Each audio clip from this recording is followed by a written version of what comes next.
Thanks to those who are here. I think we fixed what I needed to fix. I think. Anyways,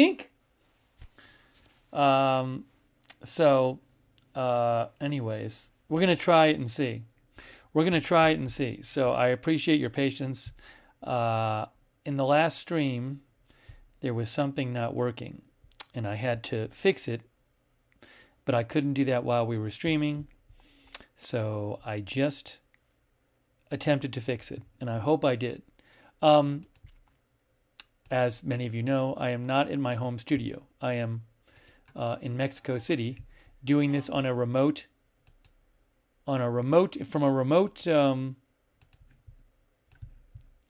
studio, makeshift studio.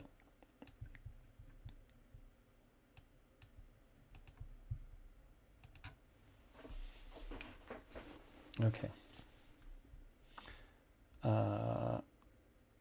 It's so weird. Like on one monitor it looks one way, another monitor it looks another way. Hey, can I do I'm going to do something real quick, and you guys tell me if the video looks any better. I'm going to do something real quick. Does the video look better to you? What? Everybody's going to disagree. Does the video look better if I do this? You tell me, does the video look better given what I just did? I can't tell. It's the same. It's a little brighter, but some people like it, some people not. It's just hard to get a great picture. All right. Same. Yeah. One way or the other. Doesn't matter. It's just hard to get a great color when you don't have great lighting. So anyways, I'm going to leave it like this for now.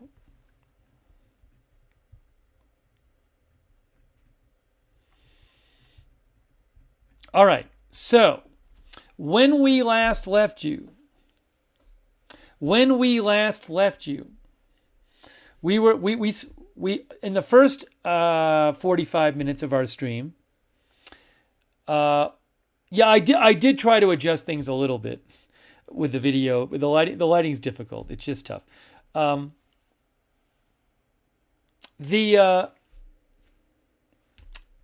JD78.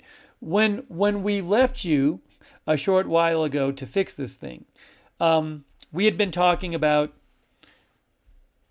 of course, the rebels taking over Syria, Assad going to Moscow, a lot of prisoners being freed, the notorious Sadnaya prison, government prison near Damascus being liberated by the rebels and prisoners being freed. So we have a bunch of stuff to talk about, and I want to take your comments on the air. But you know what I should do? But first, I'm going to try showing the big thing that was happening is I couldn't play you video, and I had some videos to show you. So I'm going to try to play you a video now, and hopefully this works. Let's see. Well, I'm pulling this up on my phone. It doesn't look bad. The video doesn't look bad on my phone. All right, well. I'm pulling this up on my phone. It doesn't look bad. The video. Yeah. All right, anyways. It's passable. So let's try to play. We're going to begin by attempting to play the short Netanyahu video that I couldn't play last time. So let's keep our fingers crossed and see if this works. Thank you so much, Hoodoo, Texas. Wow, that's really nice of you. Thank you, Hoodoo, Texas. Who posted about Captagon export? I know nothing about this.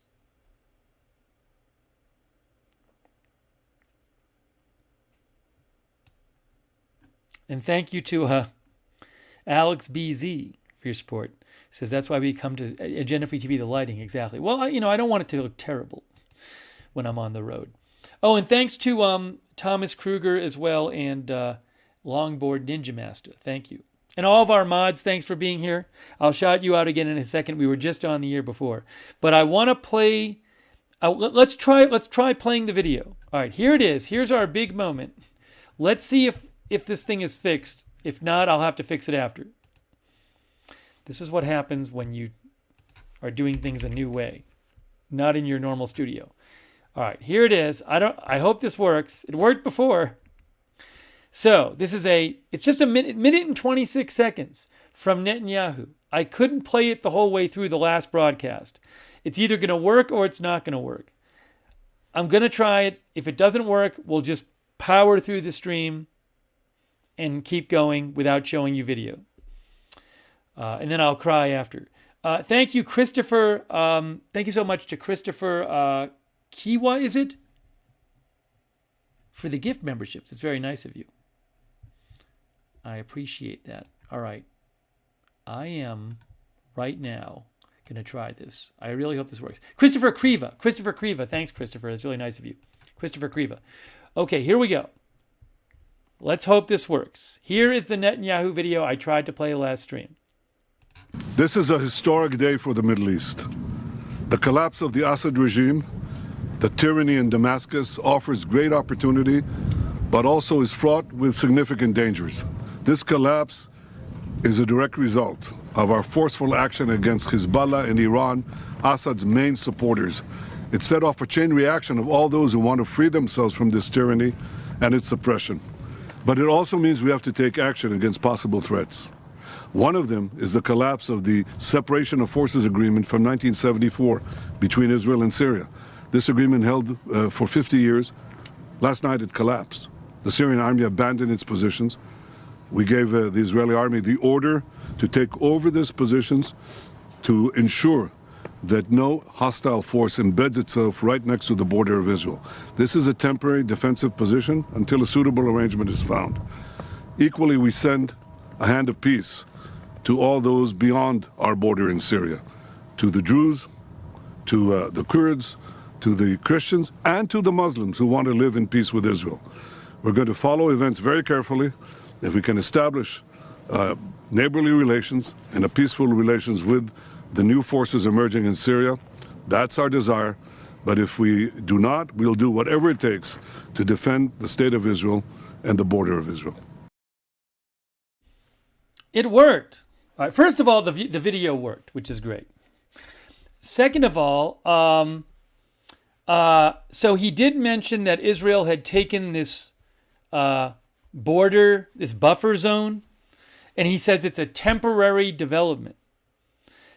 Says it's a temporary development. He also said that this collapse wouldn't have happened without the action Israel took against Iran and Hezbollah. Remember, Hezbollah was a big supporter of Netanyahu, of Assad during the Civil War, but they couldn't be a big supporter now because they'd been really weakened in the war against Israel. So, but he did say this was a temporary move taking this buffer zone. Akeem says it's a special military operation. Jameson says 16 years equals temporary. Dr. McRib says temporary, they will take more land. Anyways, I'm glad I'm able to show you the video. Hopefully that's a long-term fix and not a 5-minute fix. Chuck D30 says, I knew it. Israel keeps creeping in every direction.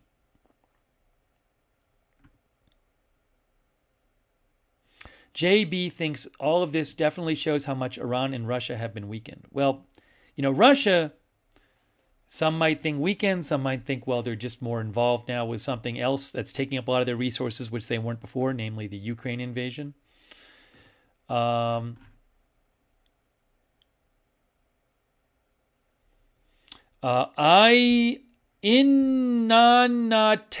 says, has Israel ever given back land? So no, I don't want to spend 2 hours on the Israel aspect of this, but I do want to show you what we're talking about with this buffer zone. So let me just show you this real quick.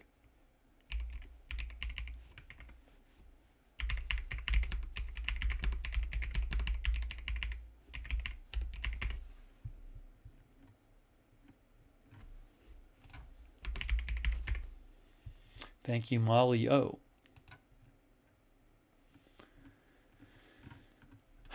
I gotta find it here. Where is it?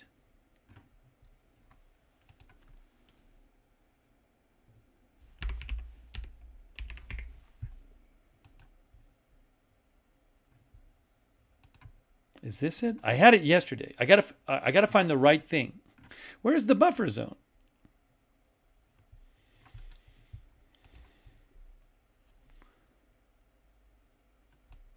Is this it? I think maybe this is it. Oh, I think I have it.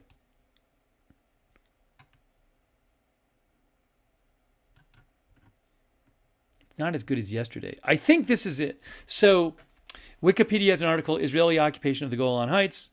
And what you can see here is, I might have to make this a little smaller, but I believe it's right in here. It's a little confusing. 1974 disengagement lines. See, there's so many lines, but basically it's this strip right here. It goes down further.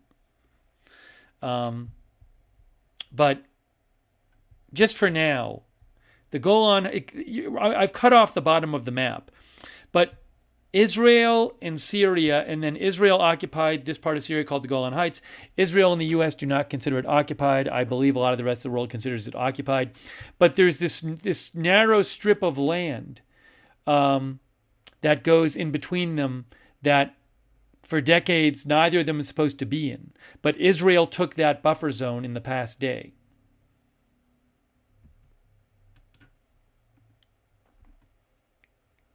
It's on the map in the thumbnail? Is it? The buffer zone? Hold on.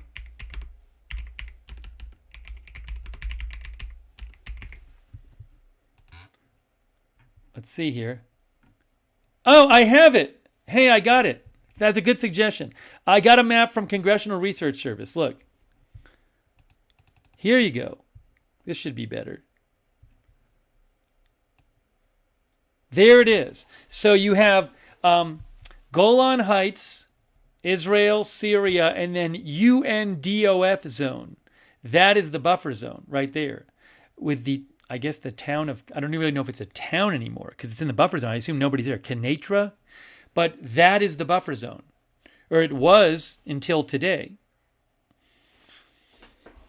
So that's where Israel moved into. That's a good map. Yeah, the dark, it says UNDOF zone.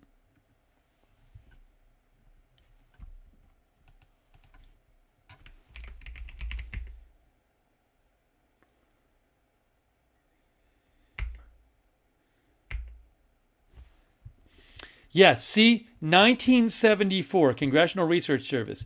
Israel-Syria disengagement agreement creates a demilitarized zone between areas of Israel and Syrian control to be monitored by UNDOF. Oops.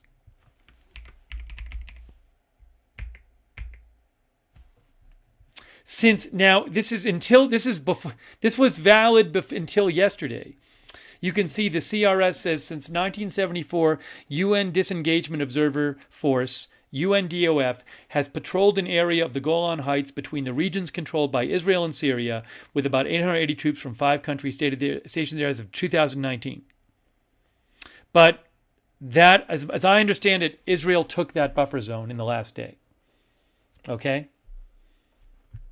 So, I just wanted to clarify what's going on with that. I know it might seem a bit tangential to the whole thing, but a lot of our viewers have mentioned that. So I wanted to just show that to you. Okay.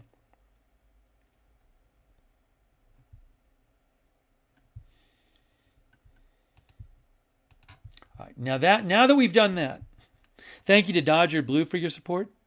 And Matthew Jaffe. Matthew says Israel has withdrawn from Lebanon twice before.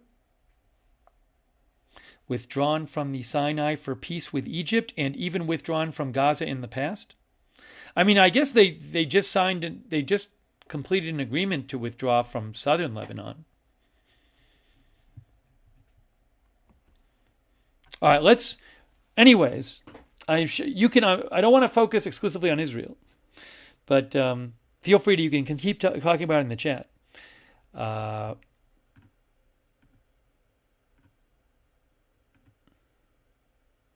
Oh, thank you so much to Shraggy Stern. I really appreciate that, Shraggy. Should we do a poll on whether Israel will give back the buffer zone?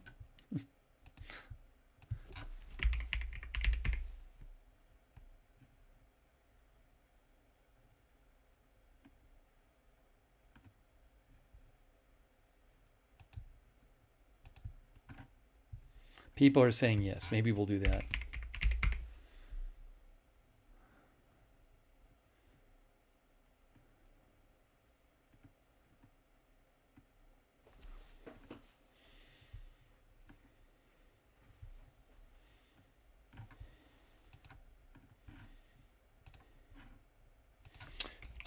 Will Israel give back the buffer zone? The buffer zone is the buffer zone, the narrow strip of land to the east of the Golan Heights that neither Israel or Syria is supposed to be in, that Israel just took and says it's a temporary development, temporary measure to protect the Israeli Golan Heights.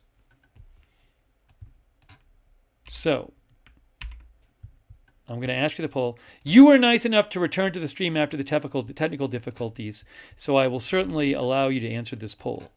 All right, I just posted the poll over there on YouTube,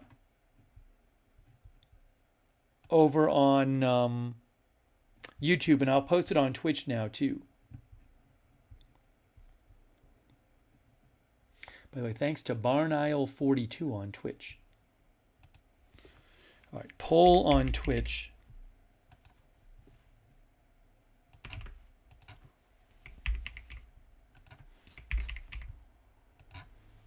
So, you know, I think one scenario would be that Israel reaches some agreement with the new government of Syria, and then Israel's like, okay, well, we'll pull out of the buffer zone now because we think that the Golan Heights is secure.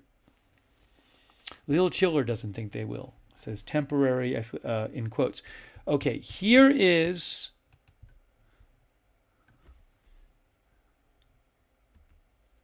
there's Netanyahu. Let's put up on the screen what you guys said.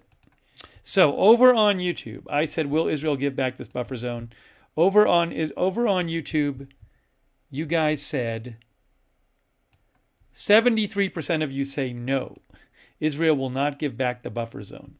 How about on Twitch? Let's see.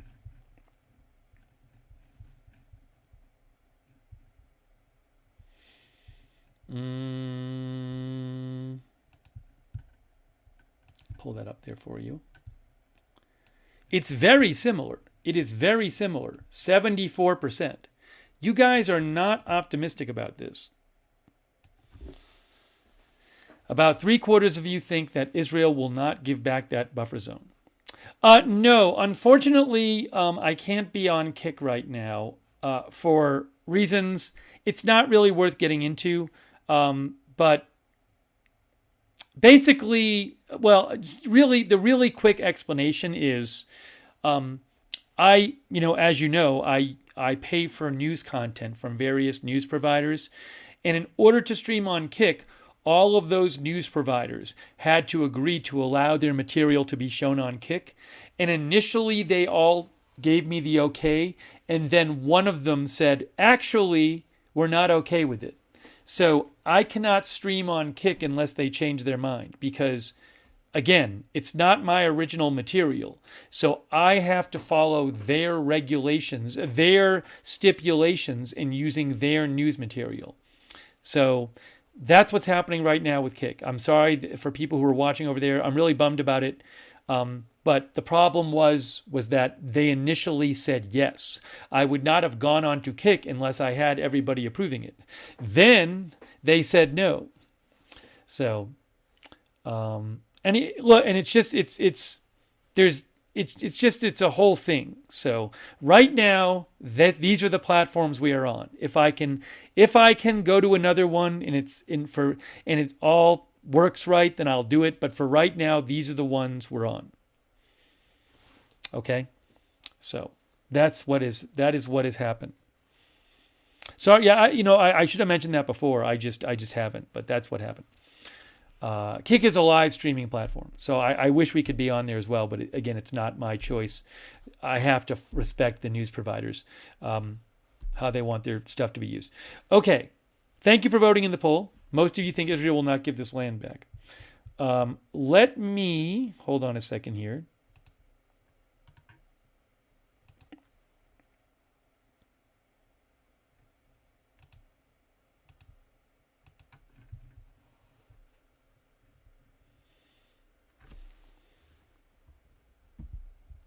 By the way, hey, big thanks to Shraggy Stern. Incredibly generous of Shraggy Stern. Shraggy Stern just gave 10 people memberships on YouTube, which is really nice. And thanks, another donation from Shraggy. That is really generous of Shraggy. Shraggy, that's so kind of you. Thanks for your support of the channel. It is very much appreciated. Shraggy Stern. Make sure you thank somebody if they give you a gift membership or a gift subscription. Okay, now, another thing I was going to do with you guys. All right, so we talked about Israel. Now, another thing I was going to do when we were streaming a little while ago, and then I had to make that fix because I couldn't show you video, is I was going to show you a video that I have from Reuters, and we're going to talk about some Syria stuff. Well, we've been talking about Syria stuff, but more specific to Syria. So what you see here is Syrian rebels topple Assad who flees to Russia in Mideast shakeup. I think there's several videos here. Let me see what I have here from them for you. This one, let me see what the first one I have here is. This one is, hold on. Yeah, this is a nice little summary here. So let's play some video for you. Then we'll get into some of the details. Oh, wow. Hey, Shraggy, that's so nice of you. Thank you again, Shraggy. So kind of you. It's really nice of Shraggy. Very generous of you, Shraggy. Thanks so much, Shraggy Stern. Thank you. Okay, so I'm going to show you this. Let's hope this works. This is from the Reuters article. And we'll let you see this. I like to show you some videos when I can. Kind of a little summary. Hey, guys, I'm going to say it again. The chat is for discussing the news topic we're talking about. If there's another topic you'd like us to cover, you can send. I'm open to suggestions. You can send me messages about it. Please don't use the chat for other stuff. For customer service or customer suggestions or AFTV suggestion box. Please stick to the topic at hand, because that's what the chat is for. Thank you. Okay. All right, let's take a peek of this. Let's hope this plays correctly.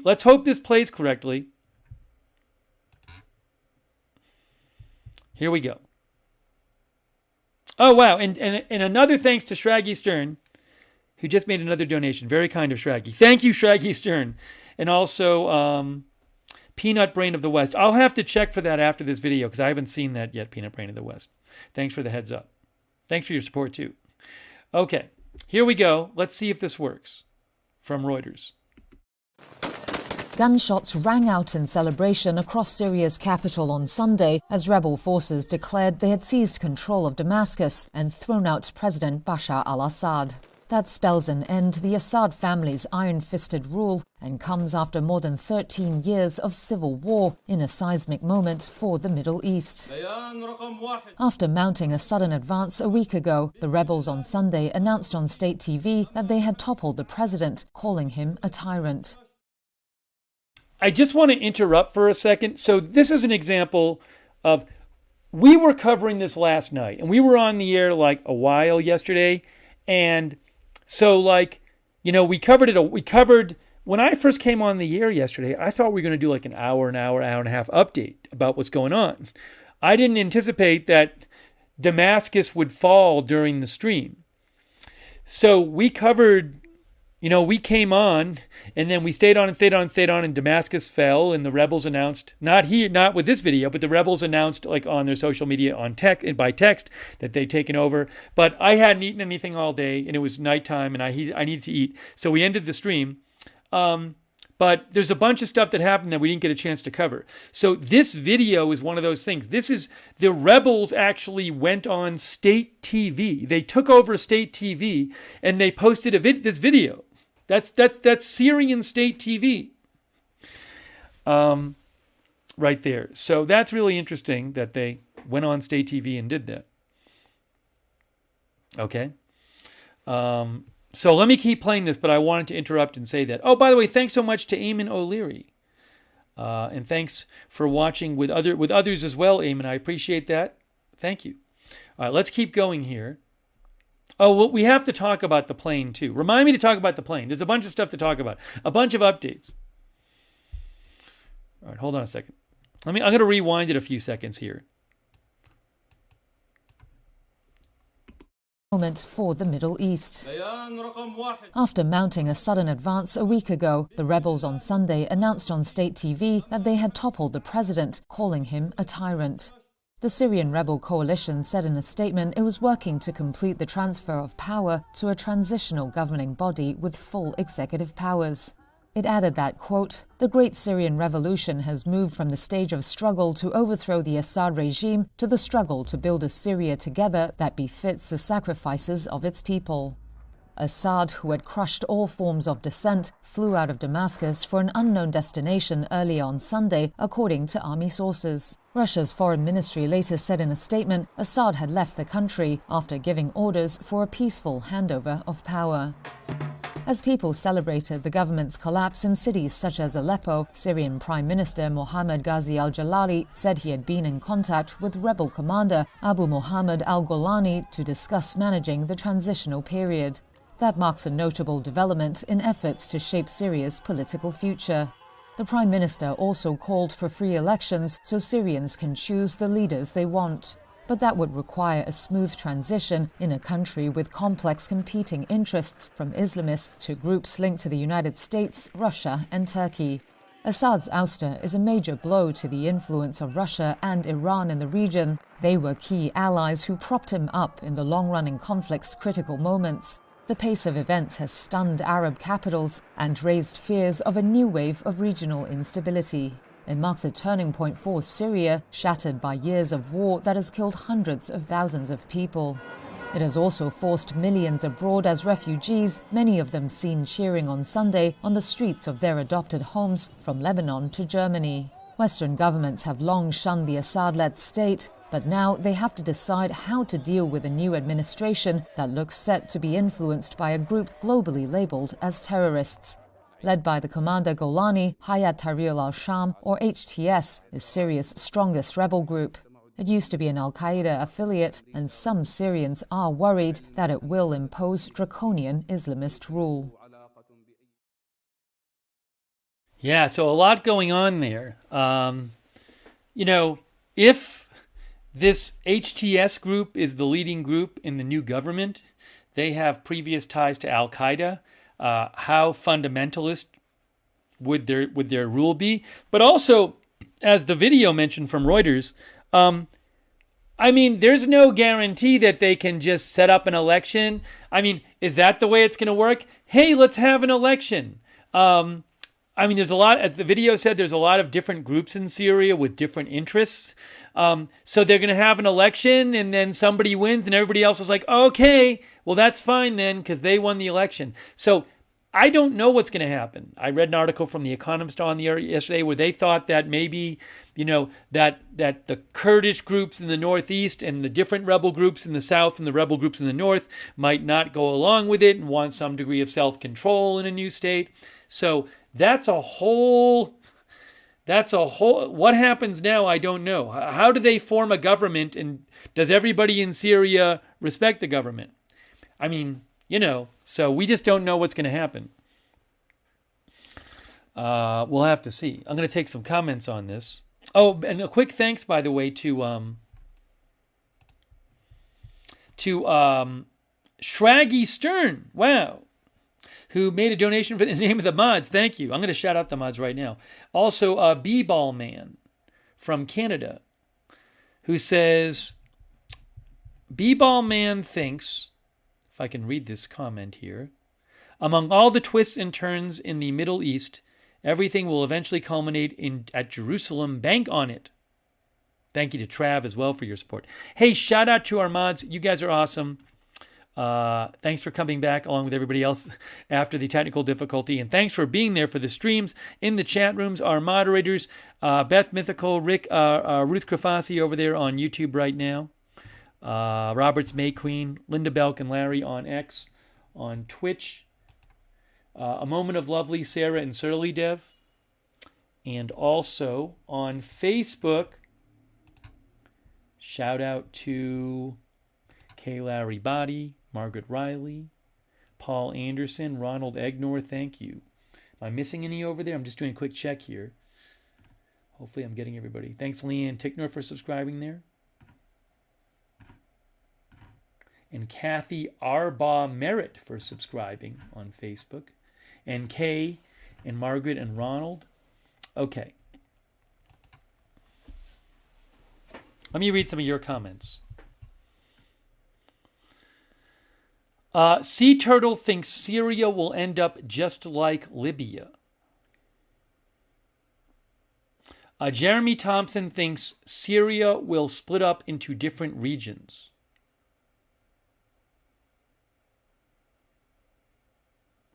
Don Coe over on X says, reportedly HTS broke affiliation with AQ with Al-Qaeda in 2016.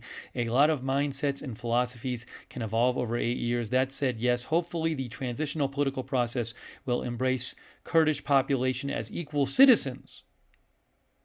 Oh, another thing that Captain Lazar brought up is the Russian airfield and naval base.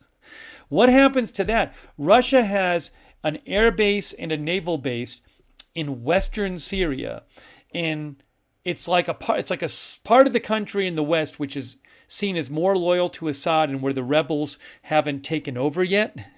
There's this question of what's going to happen to those Russian bases, which are very important to Russia, but I don't know if they're going to still be there. And that's a whole other question. I want to talk about that as well. Hold on. Do I have anything on this real quick?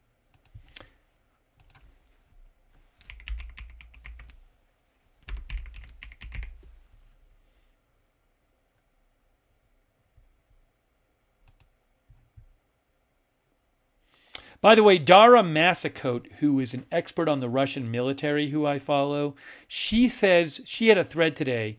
I'll post a link to her thread in the chat, and you can read the whole thread.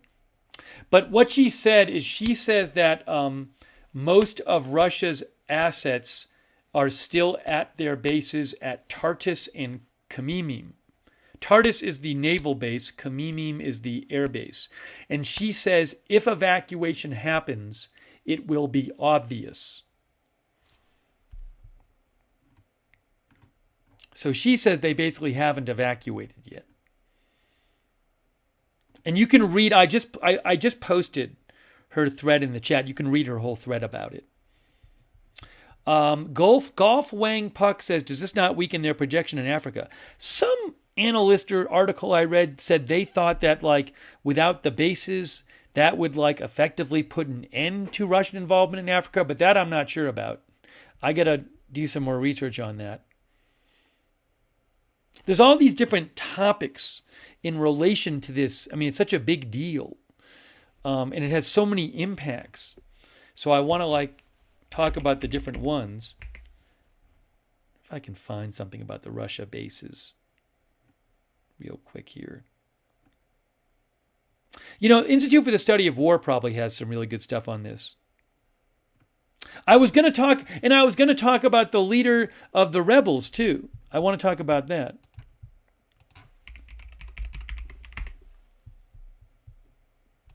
Ooh, and then The Economist has an article, Who Will Rule Syria Now That the Assad Regime Has Been Toppled? Which also looks interesting.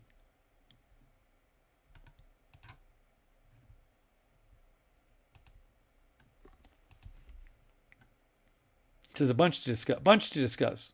Let me pull up some things here. Hey, thanks Peanut Brain of the West.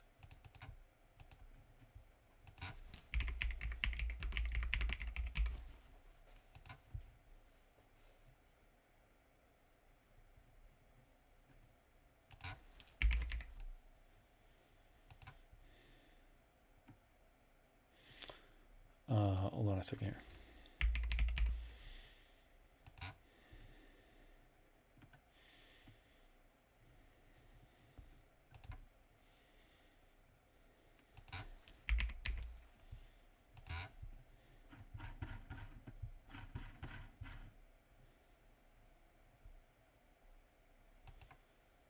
Yeah, the IDF, Peanut Brain mentioned that the IDF posted some photos of, I believe these are photos of Israeli forces taking that buffer zone to the east of the Golan Heights. I believe that's what this is. I believe. That's from their telegram. They said it's from an operation last night's operation in the Syrian Herman region. But I don't want to get stuck on that right now. We talked about that earlier a bunch. So let's move on from Israel for the moment. Thank you, Peanut Brain. And I was gonna check. There's a bunch of things I want to talk about.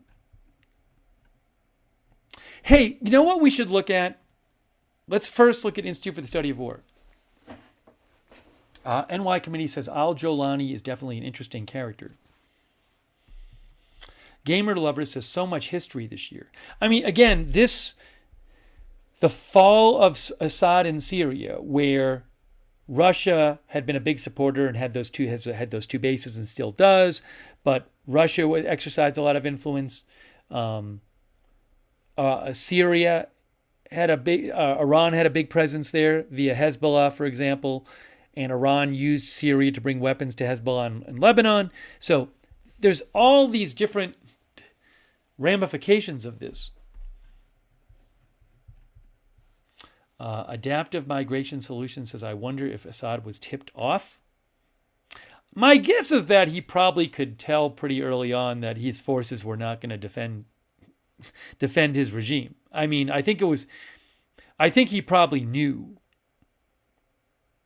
It seemed like there was, even the last 10 days, there was just not much of a defense as the rebels marched down there. Okay, so let's do this for a second. Hold on. Hang on a moment. Let me see what they're saying at Institute for the Study of War. Give me 1 second here. Oopsie. All right. First of all, I like to check if they have a map showing. Ooh, there we go. There's their new map. Hey, I'm going to post a link to this article from the Institute for the Study of War. It's a great website, and they cover different military conflicts and do analysis. Understandingwar.org. Look, they have their new map up. Can you get reported control of terrain in Syria? So let's do this. See, so, okay. Why does this say lost regime territory? So I'm a little confused about this. It has the western region as lost regime territory. But is that, I thought that the rebels hadn't gotten into this part of the country. I mean, maybe technically it's lost because, well, you know what though? I know there's like videos of people celebrating. So I guess the idea is that not that the rebels are in here, but more that, like, yes, as one of our viewers, TJ Adams, said, that the Assad forces do not have any control over this area anymore.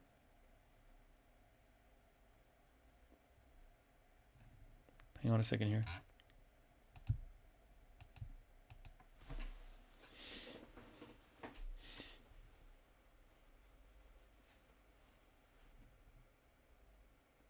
Pumbaa says, I saw something on Live UA map that said they made it to the coast. Anyways, maybe they did. I'm not sure. But I don't think, well, I know the rebels are not in control of the Russian bases.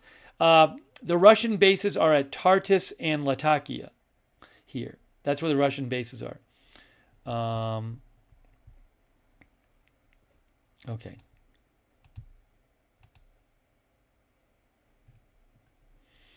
And you can see so this is lost rebel territory. The brown is the HTS-led opposition forces, which began in Idlib and then took Aleppo and moved down to Homs and then Damascus. The purple is the Kurdish-led SDF. Yellow is Turkish-backed SNA. Down here in the south, dark yellow is unidentified opposition groups. This says Israel Defense Forces? Where? Oh. No, yeah, Israel Defense Forces are here. Yes. So this is the Al-Tanf deconfliction zone. Israel Defense Forces, watch, are here. I got to make this like super big for you to see this. Hold on. Oops, that's not what I want to do. So the Israel Defense Forces are, hold on, it's going to work. Gosh, I have to do this so subtly. Right there. They're in the buffer zone. You know, they took the buffer zone east of the Golan Heights in the past day. That's why it's that little blue area there. That's where the Israeli Defense Forces moved into Syrian territory, or further into Syrian territory, depending on how you see it. Okay, so there's a little summary there, which I think is helpful. And again, I'll post a link to this map again. This is the Institute for the Study of War. Now, they have some analysis here, and I want to show you that. One of our viewers said, any new news about Israel going over the border and invading Syria? That's literally just what I was saying. That Israel took this little strip of this strip of land east of the Golan Heights. That's a buffer zone where, by agreement, neither Israel nor Syria is supposed to be, and that's what that colored area is here. And Netanyahu says it's a temporary security measure. Okay, now let's see here. I'm not going to read this whole thing. I posted a link to it in the chat, but I just want to show you some of what they have to say. Syrian opposition forces toppled the Assad regime on December 7th after only 11 days of fighting. The regime negotiated surrender as Assad fled to Russia without making any statements to his people to acknowledge the instability. Assad never spoke to the people.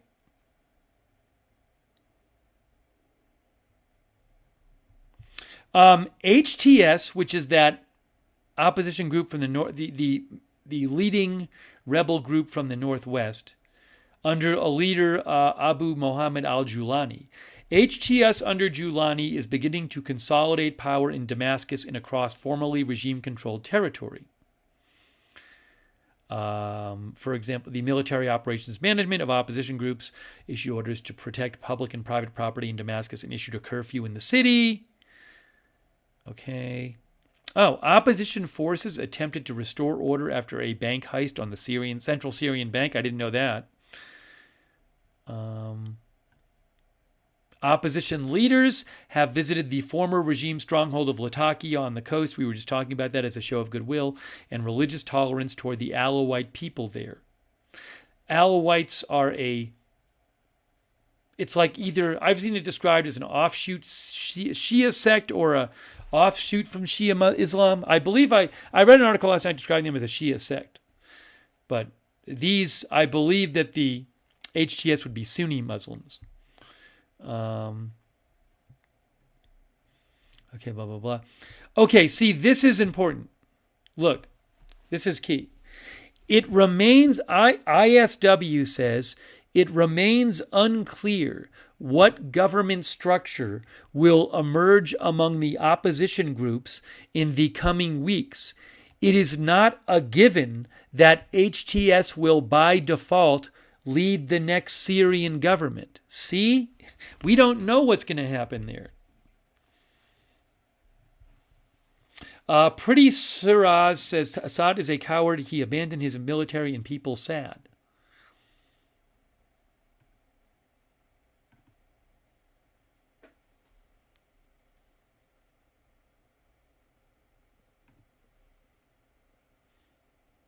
Marcel Kern says, I wonder how much money Assad took with him.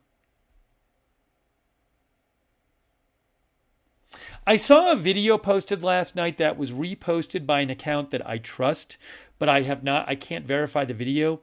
And the video was supposedly Syrians who had, after Assad had fled, they had, we know Syrians went into the presidential palace. There's videos of that. But supposedly the video was of like where Assad keeps his cars. And it was people walking around this like gigantic garage with, it looked like dozens and dozens and dozens of cars, maybe over 100. And again, I can't verify the video. I can say that the account that reposted it is an account that I consider reliable, but I don't know if you guys saw that video.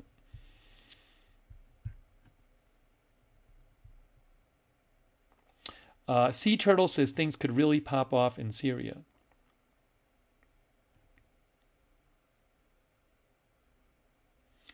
Our viewer Aimbach thinks it was cowardice at its finest for Assad to leave without addressing his people.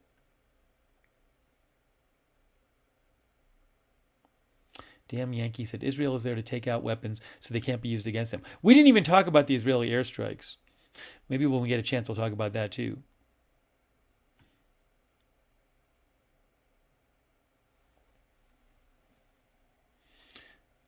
Our viewer Fahi Hashir thinks there might be an Alawite state along the coast.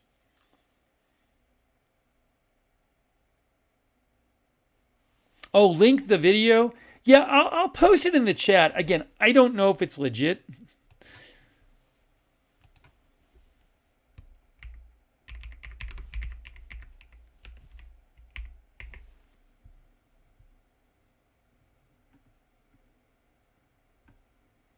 Yeah, a bunch of accounts posted this, but one of them is one that I follow. And again, I can't verify this. But let's see if I can find...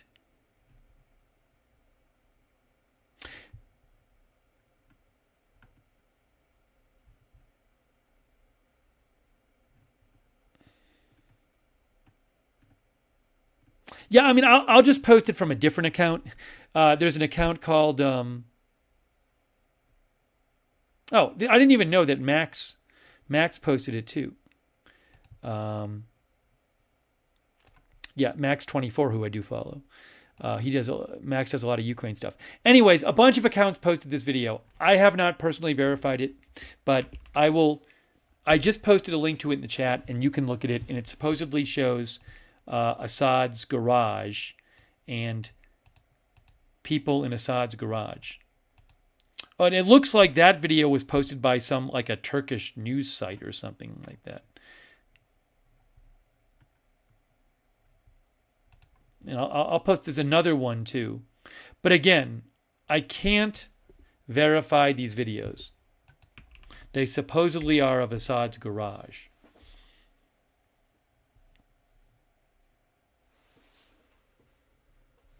I just posted the links in the chat for you guys. Carol O'Neill thinks Netanyahu is on a roll. Hey, by the way, thanks so much to Space Fraggle. I appreciate that. Also, West Coast Walker, thanks for being a member. Hang on one moment here. I want to read you some more of that Institute for the Study of War analysis.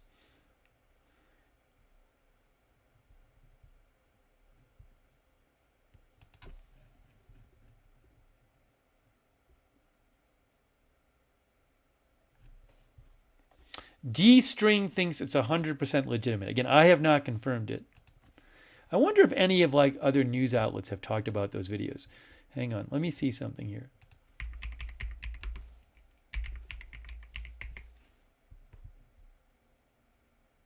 Ynet News claims that it's legit.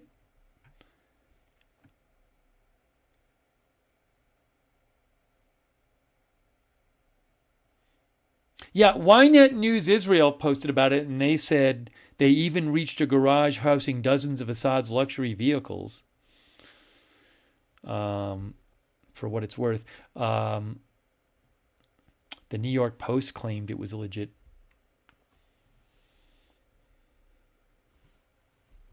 Okay, let me go back here. Hold on. I don't have any live streams right now from Damascus or Syria. If I do, I'll let you know. I think I might have accessed some earlier video from there, but I gotta check that.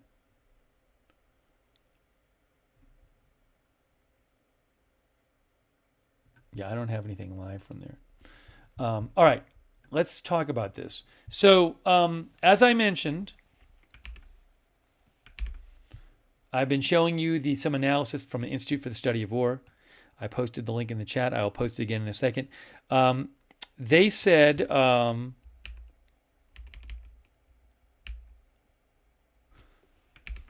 on, let me make this a little bigger. It remains unclear what government structure will emerge among the opposition groups in Syria in the coming weeks. It is not a given that HTS will by default lead the Syrian government. Okay? And they said,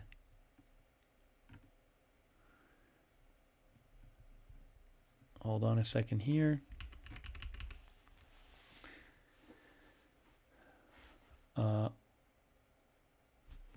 All groups in control of Syrian territory have praised the fall of the Assad regime and articulated a hopeful but unspecific view for the future.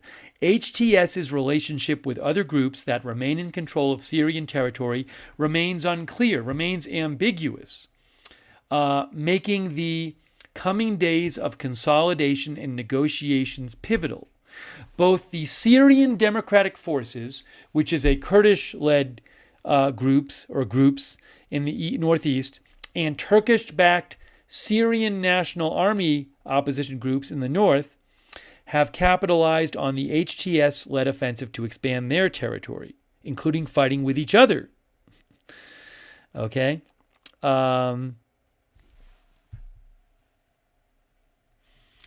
They also say in this article, HTS-affiliated forces appear to be taking control of the western bank of the Euphrates River and Deir ez-Zor province, which the SDF is... I'll skip over that for now. You can read it if you want later. Fine. We showed you this map. Fine.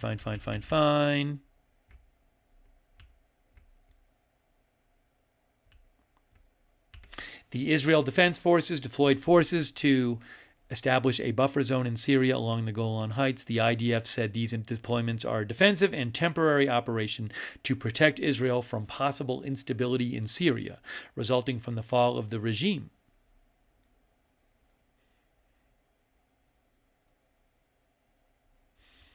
Okay. The IDF conducted airstrikes targeting former Syrian army sites, including advanced weapons and ammunitions depots in Syria, to prevent opposition groups from acquiring these materials.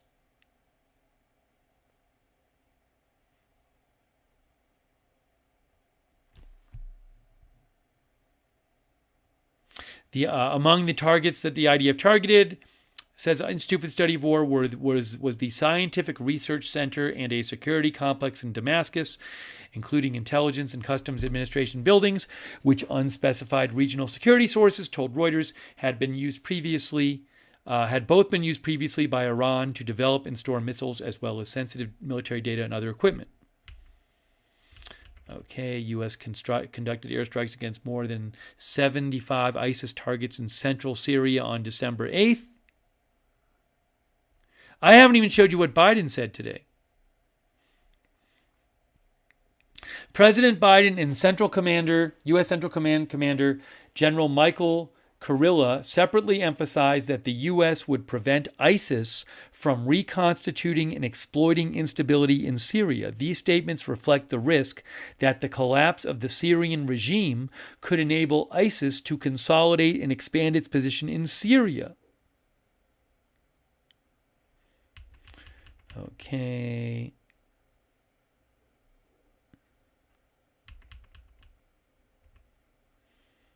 Anyways, so if you want to read this whole article, there's a lot in here. and see their map and stuff. Institute for the Study of War. I really like the site. I'm going to post the link in the chat. I appreciate them letting me show you those excerpts. But I just posted the link to the article. You can see it yourself. And let me take some more comments. We got to talk about that plane. So much to talk about. So much going on with this story. What's going to happen there? Thank you so much, Matthew Jaffe. Sent me a panorama of Golan, as well as a video and something. Thank you. Now, just to be clear, I can only show the stuff I have the rights to, Matthew. Just to be clear. But thank you for sending it. I'll be checking my X soon. I'm getting a lot of messages. Just trying to read as many comments as I can. Thank you so much, Matthew Jaffe. That's nice of you. I'll have to check that out.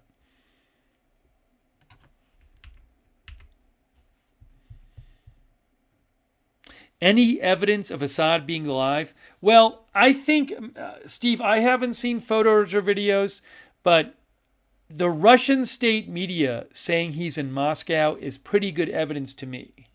I don't think Russian state media is going to come out and say he's in Moscow, and then when he's actually not there and they don't know where he is. So I consider that pretty good evidence, but I've not seen video or photos. One of our video viewers claimed there are photos floating around, but I haven't seen them.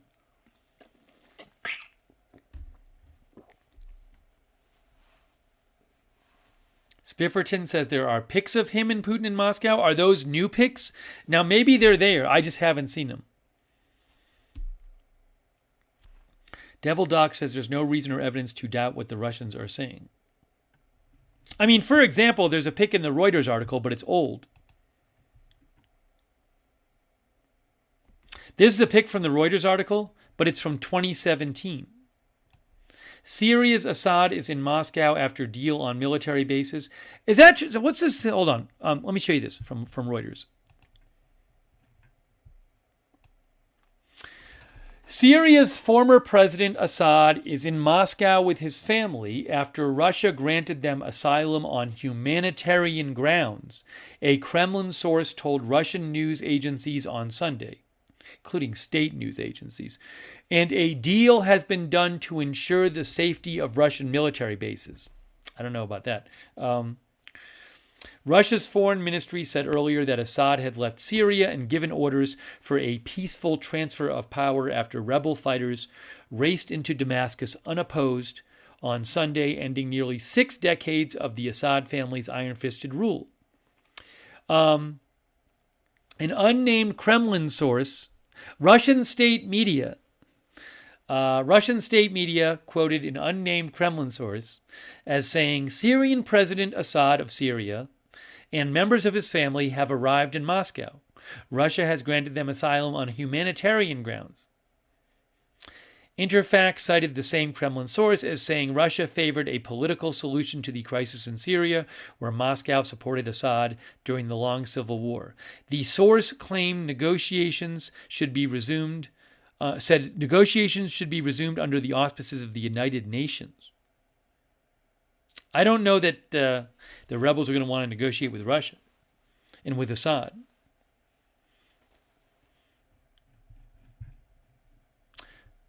Hang on a moment here. Syrian opposition leaders had agreed to guarantee the safety of Russian military bases and diplomatic institutions in Syria, the source told news agencies. But some Russian war bloggers said the situation around the bases was extremely tense, and the source did not say how long the security guarantee lasted. So that's just a source, a Kremlin source, told various Russian media outlets that the Syrian opposition leaders had agreed to guarantee the safety of Russian military bases and diplomatic institutions in Syria. I'm not sure if that's true. Let me just read a little more of this and I'll take some comments. Moscow, a staunch backer, let me make it a little bigger too.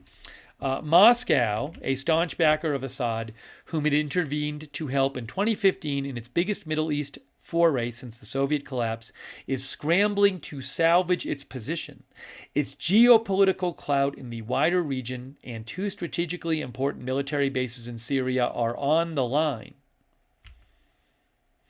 If there was a deal to secure Russia's airbase in Latakia province, Khamenei airbase, and its naval facility at Tartus on the coast, that would come as a relief to Moscow. The Tartus facility is Russia's only Mediterranean repair and replenishment hub, and Moscow, and see this, one of our viewers talked about this before, Africa.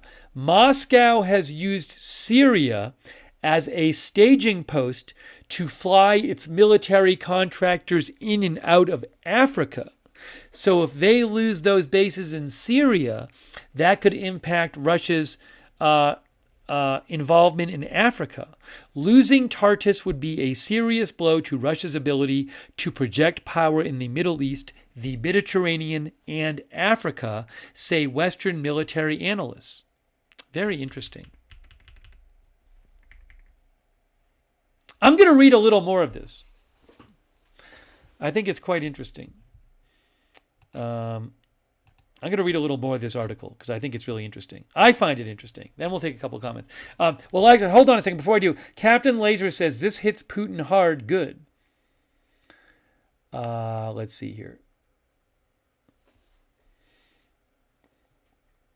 586 Smoker says, wait until February when Donald helps on Syria.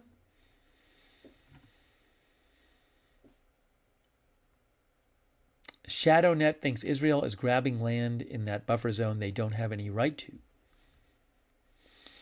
to. Mike says Iran had their embassy trashed, so I don't know if that guarantee will hold for them. Yes, I saw footage and reports about this last night that some Syrians went into the Iranian embassy in Damascus, I believe, and there was damage done to it.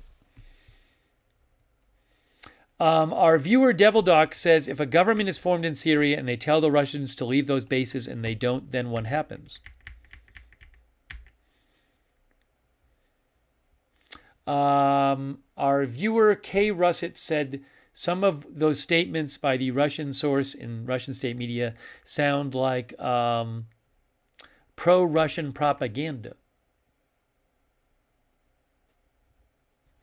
Steve Orr says, I believe what I can see. Plane data showed crash. Maybe Assad not in that plane. We don't know if a plane crashed. I got to show you what the Flight Radar 24 said about that. But I'll get to that in a second.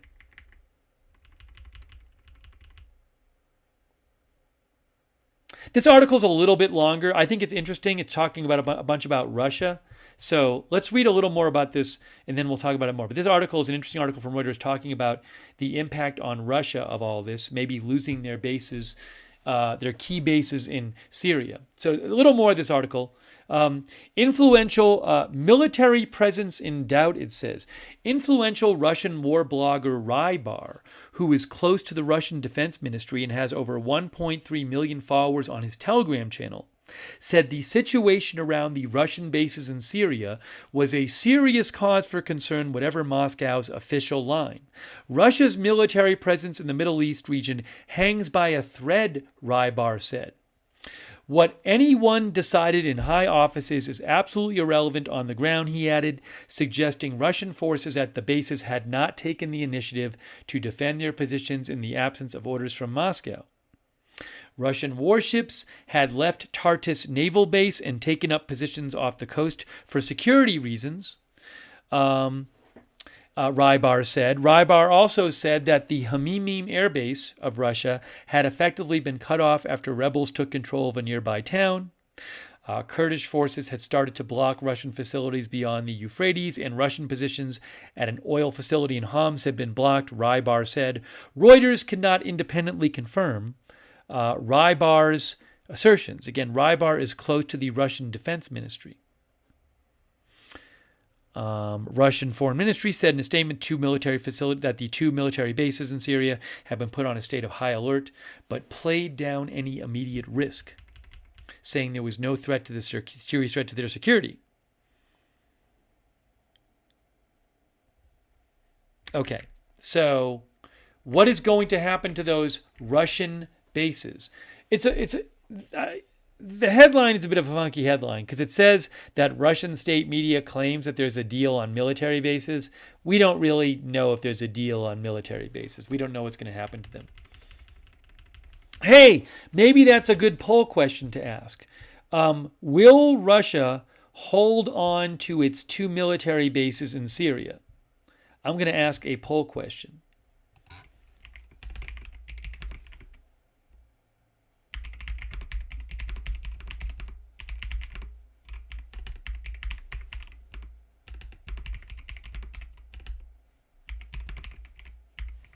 All right, I'm asking this in the chat right now. What do you think?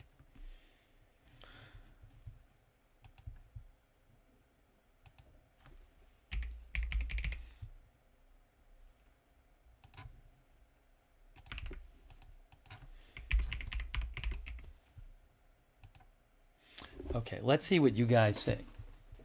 And again, those bases are in the west. The naval base is in Tartus, and the air base is in Latakia. This is the Institute for the Study of War map I'm showing you right here. Our viewer, We News, says hopefully not. All right, let me show you guys what our viewers said. Over on YouTube, we seem to have some disagreement about this. Will Russia keep their bases? I saw an article today that talked about maybe Russia. Listen, check this out. This thought. I can't remember where I saw this. I think it was an article. And the thought was that Russia would work out some deal with the new Syrian government where they would like pay them or something or give them oil, right? In exchange for keeping the bases there. Basically pay them to keep the bases there, which I thought was an interesting thought. I thought that was an interesting thought myself. By the way, our viewer Charge says this will make Turkey more important to Russia because a military cargo plane cannot fly from Russia to Africa with military equipment inside. Hold on, I'm trying to read this comment. Charge said this will make Turkey more important to Russia because a military cargo plane cannot fly from Russia to Africa with military equipment inside without a pit stop in Syria or Turkey now. Patricia Grace thinks Russia will negotiate something with the new government. All right, let me show you what you guys said. Over there on YouTube, I said, will Russia keep its military bases, hold on to its military bases in Syria? And on YouTube, look at what the poll is. It is, you can't really see it yet, 60-40, 60% no, 40% yes. And over on Twitch, same question. What did the Twitch viewers say? I have no idea. That is an interesting idea about them making some deal. Over on Twitch, we have 66% no, 33% yes. Sabin Nation says, I think they'll keep a base.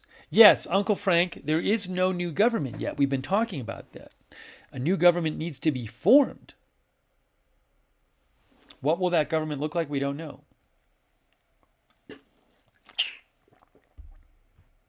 Peter Schensel thinks Shia says Russia is aligned with Iran, and which is Shia, and these are Sunni rebels. They won't keep a base.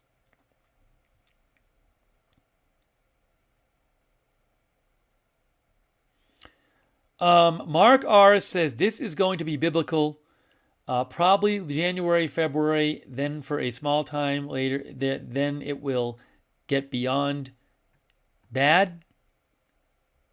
The comment moved up.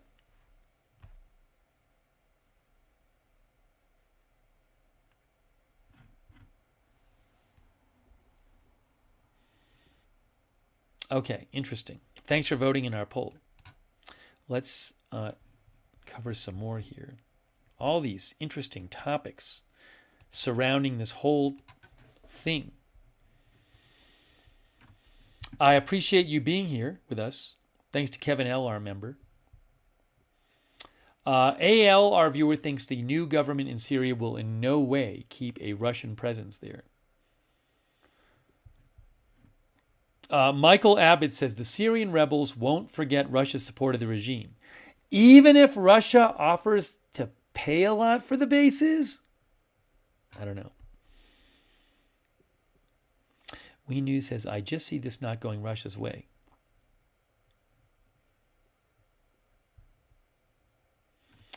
Okay. So, hang on. People have been sending me stuff.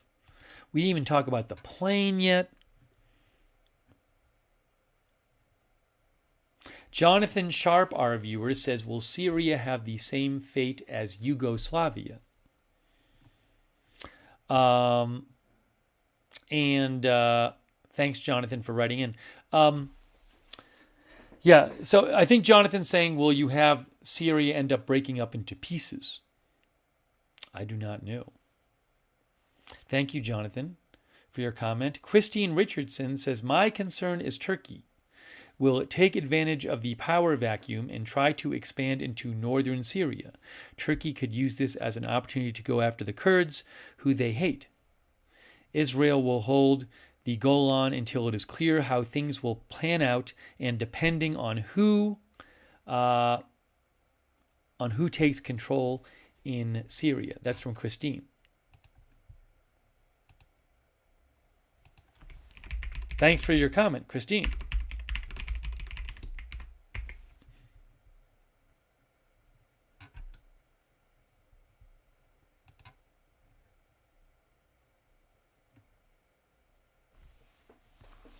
She mentions Turkey. Turkey does not like the Kurds, by the way. They do not like the Kurds. I should show you a map real quick. Hold on. I know things can get confusing.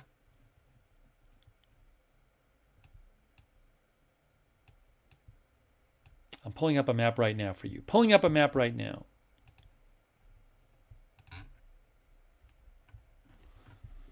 All right, here we go. Are you ready? Are you ready here, guys? Let's do this. If this works. All right, here's our map. Here's our Google map. Oop. Okay, so Syria's here. There's Syria. And then we have around it, we got Turkey up here in the north, Iraq here, Iran is over here, Jordan, Israel, Lebanon, and then Russia is up here.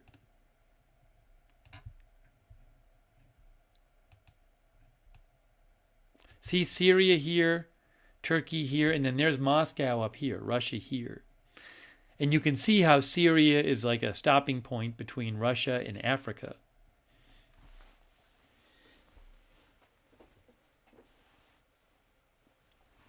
Broken Ara says Shia versus Sunni is the elephant in the room.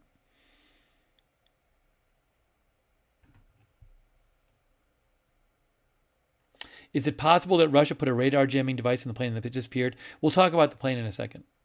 I keep saying that, but we're going to. Miriam Lorenza thinks the new rulers will actually not be tolerant. Truth WSYF says Syria is a Sunni state now.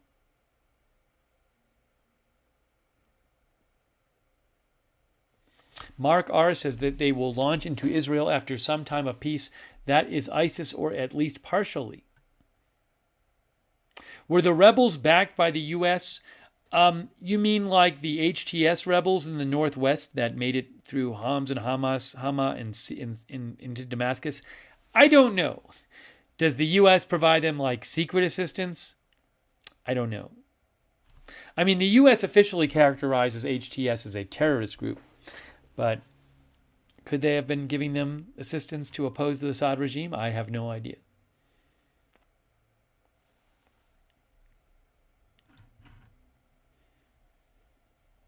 Sidewalk Connoisseur says, in quotes, the CIA did it.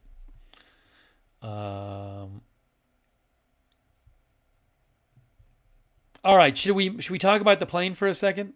Want to talk about the plane?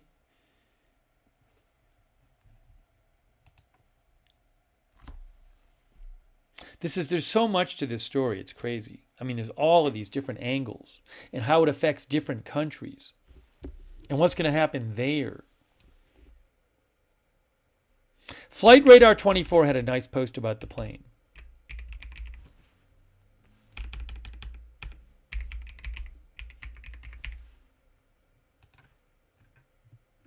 People are saying, yes, the plane. So, if you remember last night, right around the time that, this is from Flight Radar 24, right around the time that the rebels were moving into Damascus, a transport plane, took off about 2 a.m. local time from Damascus airport. And the path it appeared to follow was a strange one.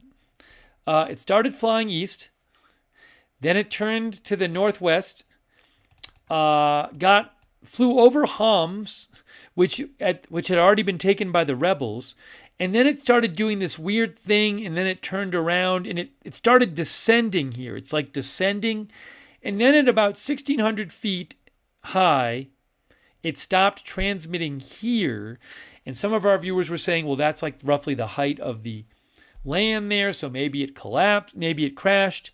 So there was all this speculation that Assad was on it, and some of our viewers were insisting that it was confirmed that Assad was on it, which of course it was not. And I was saying that there's no reliable reporting saying that Assad's on it. I was saying I would be surprised if Assad waited that long to leave. Anyways, the Russian government now says Assad's in Moscow. But so Assad was not on it. Well, actually, I take it back. If this plane crashed, Assad was not on it. But there's some interesting questions about this plane. So I thought this was a good post by Flight Radar 24. They know what they're talking about, by the way. They're experts on this stuff. They said, last night we tracked Ilyushin IL-76T flight over Syria. The flight took off from Damascus, and the signal was lost near the city of Homs.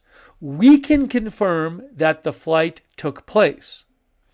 The aircraft was old, with an older transponder generation, so some data might be bad or missing. The aircraft was flying in an area of GPS jamming, so some data might be bad. So sometimes in some areas, military forces or governments do this thing called GPS jamming, which is they mess with the GPS signals. And the point is to make it difficult for the opposition to use GPS, say to launch guided missiles, for example, that rely on GPS, right? If you mess with the GPS and the missiles can't tell where they're going, that's helpful to you to protect you. So they said the aircraft was flying in an area of GPS jamming, so some data might be bad. When there's GPS jamming, planes can look on the radar like they're doing stuff that they're not actually doing.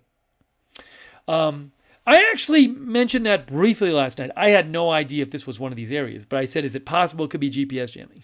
But I had no idea. They said, Flight Radar 24, we believe that the data in general give a quite good indication of what happened with the aircraft. That's very interesting.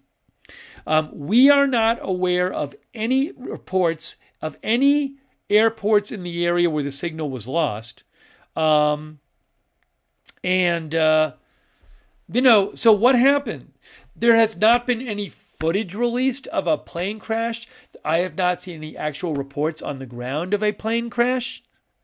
At this point, if a plane had crashed and there was a big column of smoke, would we be expected to see some kind of video coming out or something?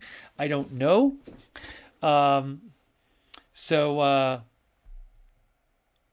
going to post a link to this post, and the post contains a link to the playback that you can look at. Actually, I'll post a link to the playback as well. From Flight Radar 24, I appreciate them letting me show their stuff. Great site.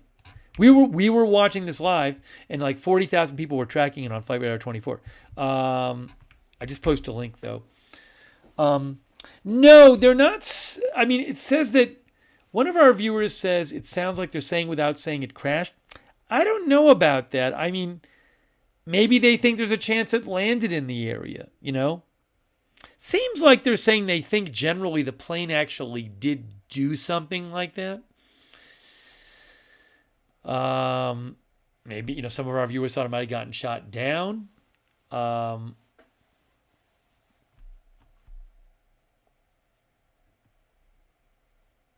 Saban Nation thinks it didn't crash or it was shot down. Let's see here. They Call Me Taj says maybe it was an experienced pilot that stole the plane because there was no staff at the airport. Yeah, I don't even know that the airport was operating at that time. I mean, that was pretty late in the game. I believe there had been reports coming out before this flight took off that the airport had been evacuated, but I don't know for sure. It's an interesting idea. Yeah, now if it did land, we have no reports of it landing, but we also have no reports of it crashing.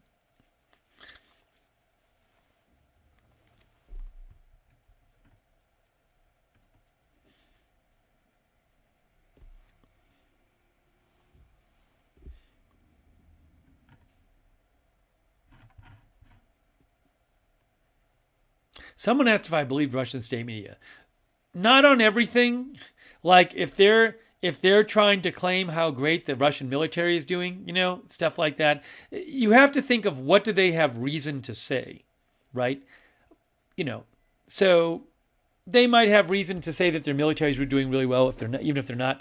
But I don't really think there's a great reason for Russia to lie and say that Assad is in Moscow if he's not in Moscow.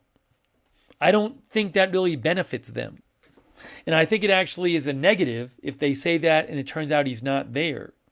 So I'm quite confident that he actually is in Moscow.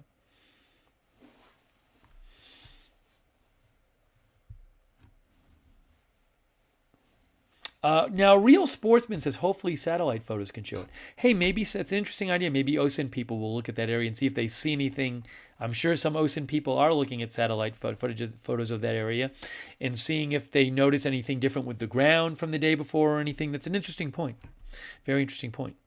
Technic says, wouldn't there be wreckage if it crashed? Just saying. Detra Ed says, I wouldn't have revealed he's in Russia if I were Russia. I mean, maybe Russia likes saying like, hey, we took care of him. Maybe Russia wants to reassure other leaders that they will take care of the leaders.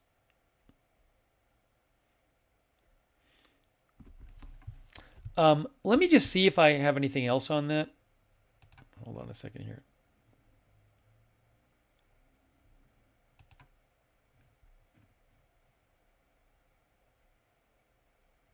Oh, Nicola said, now, hold on a second. Hold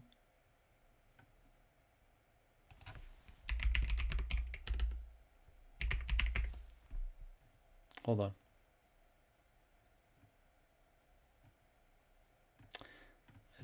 There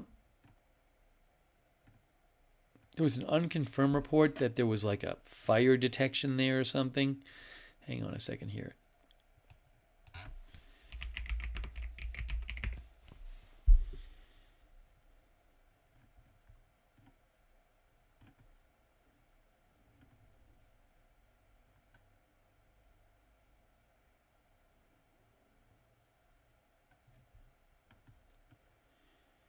Yeah, I don't know about this. I mean, Nicola sent me a post from an account called Caucasus War Report that claimed that NASA FIRMS system detected a heat signal at the location where the plane vanished. I don't know that that's true. Somebody in the comments of that post claimed that the firm's signature came hours before the plane was there. So I just don't know. I haven't looked into that. I don't know. I just don't know enough about that. That's one account posting it, and I just don't know. Thanks to Nicola for messaging. Also, the thing with firms is It's like the NASA firms thing is like for detect. I mean, a lot of people use it for detecting wildfires, but it's not like a.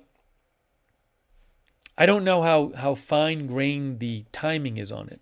Although I think you can maybe narrow it down to the hour. I don't know enough about the if it was there and what the timing was, if it was. So I just don't know. It's interesting. I'll leave it to you guys to get into the details of that if you want to do an OSINT style investigation. We didn't even show you what Biden said.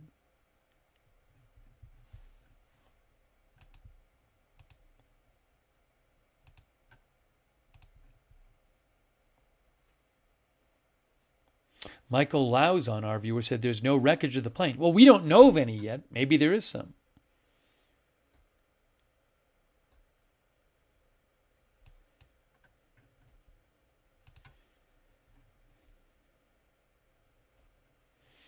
Jess Daydes says, do you think Assad might manage to supervise the Russian-occupied portions of Ukraine? I don't know what Assad's going to do. I don't know why Russia would have Assad get involved in Ukraine, but I was thinking actually today of what will if Assad is just living in Russia, right, in exile, and basically he's not going to go back to Syria anytime soon. Is he going to do anything there, or is he just going to kind of just live somewhere? I assume he's not living like in a big palace. Our viewer Gooch Booch thinks large down planes get reported immediately.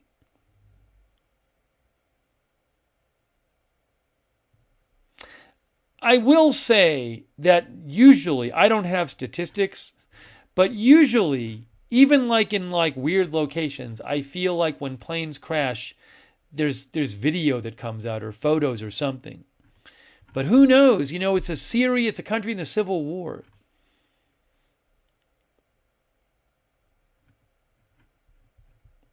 Do we want to do a poll question? Did the plane crash? We'll do another poll question. People were nice enough to come back after we had a technical difficulty, so we'll do another poll question.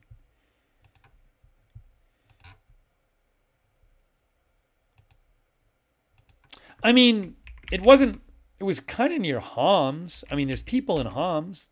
I would think if a plane crashed near a rebel-held area that somebody would record it. I don't know, though. I have no idea.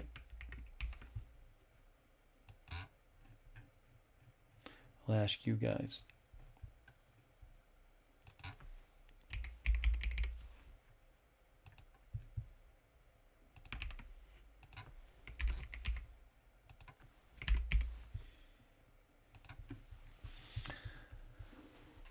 Husey said there's an air base nearby. Hey, thanks so much to Ken Lance. Thanks, Ken. That's really nice of you. I really appreciate that, Ken Lance. Thank you. Thanks also to Kevin L., our member. Oh, Matthew Jaffe said he took the video. Thank you, Matthew. I appreciate that. I just saw your message, Matthew. I'm sorry, in your donation. Thanks so much, Matthew Jaffe. I also have to be careful of that stuff, though. Matthew, what if you said you took it and you actually didn't took it? Then what happens? By the way, Nicola, who sent me that link about the firm's report, said it seems extremely weird this happened in that area. Could be totally unrelated. The NASA firms thing. Oh, by the way, that's a fair point Nicola makes. If NASA firms did see some kind of fire in the area with their satellite, I mean, there's a civil war going on. Something could have been on fire in that area, right? Something could have been on fire in that area besides a plane crash. Nicola, our viewer, thinks they jammed the GPS somehow.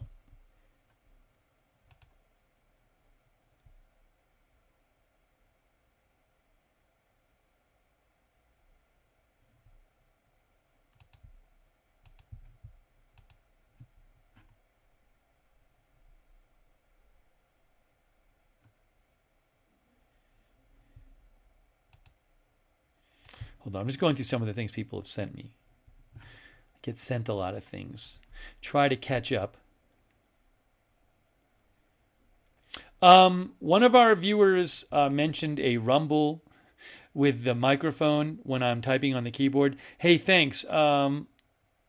Thanks, mistakes were made. Yeah, so the issue is that I am doing this from Mexico City while I'm away. So the setup is not the setup I normally use. And I do appreciate you letting me know about that. But I kind of have to have a setup that's portable enough that I can bring it with me to places like Mexico City. So I don't have all the things in the setup that I would normally have. I think in a way it's miraculous that this even works. The setup I'm using, I didn't know that it would work. So I'm just happy it works. But feel free to keep letting me know. I don't know that that's going to be something I can really help much with, but it's good to know that it's good information to know. Mistakes were made. Thank you. I apologize. If mistakes were made, says you got to go with what you have. I mean, I'll look into it. It's just I have a limit. I can only bring a limited amount of stuff with me.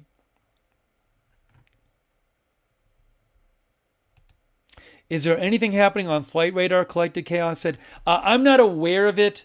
I have not seen anyone. I mean, haven't been checking every 5 minutes, but I'm not aware of any kind of huge developments on Flight Radar right now. But if I hear any, I'll let you know. Hold on a moment. I haven't even checked for like news updates. There's been so much to catch up on during this stream. Why am I not seeing? Oh, oops.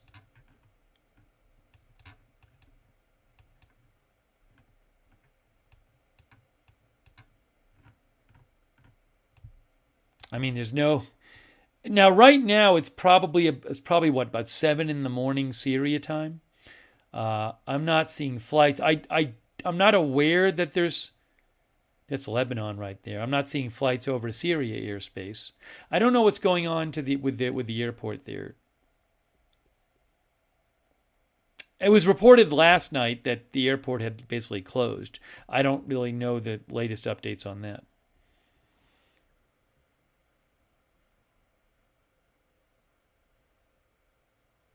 Is Assad alive or dead? Richard says. Richard Spot says Russia says he's in Moscow.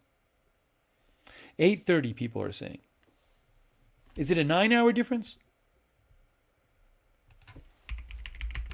By the way, Flight Radar 24 is at flightradar24.com. You can go there, flightradar24.com. 8:27 a.m. there right now. All right, hang on. Hey, thanks to Gooch Booch.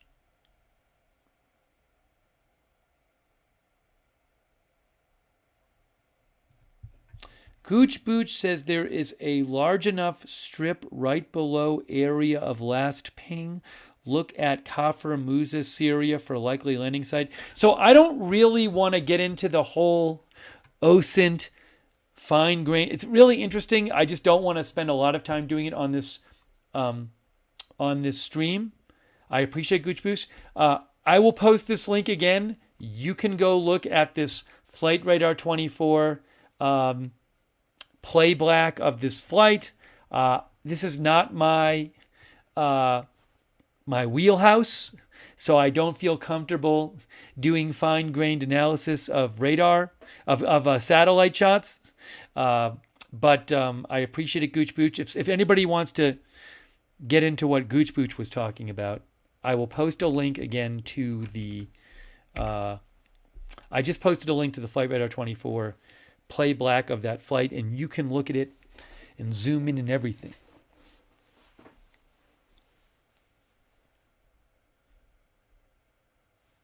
I just don't know enough to even comment intelligently on what you're saying.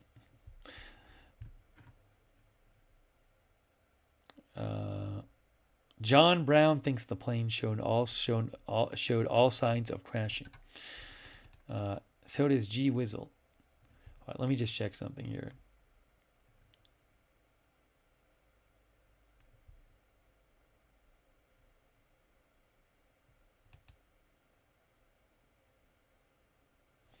Jim Shudo with CNN, who I follow, says, posted on X, says, I cover the unfolding events of Syria on the air right now. I am remembering covering regimes falling before.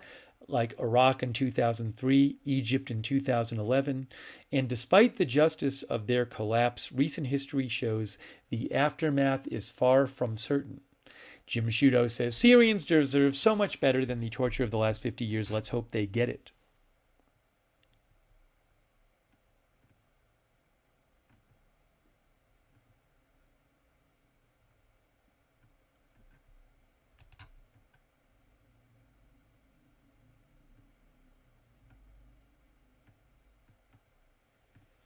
Just checking up here for a second. We talked about it earlier. There's like too much stuff to talk about all at once, but there's a lot of videos coming out of this the notorious it's Sadnaya prison, is it? The big government prison outside of Damascus, which has been freed by which has been opened up and prisoners let out by the rebels.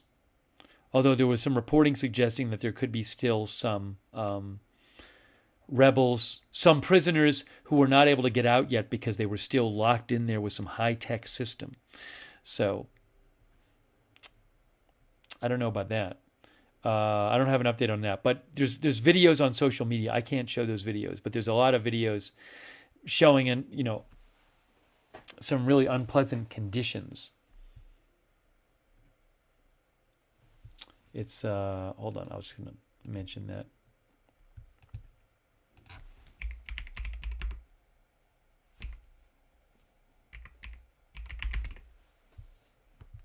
Yes, Sadnaya prison. Oh, so BBC actually said something about this. BBC said the White Helmet said it's investigating reports that people are being detained in hidden underground cells. Oh, let me show you this. The Syrian Civil Defense Group White Helmets posted something about this. Hold on. I got it. I got their account.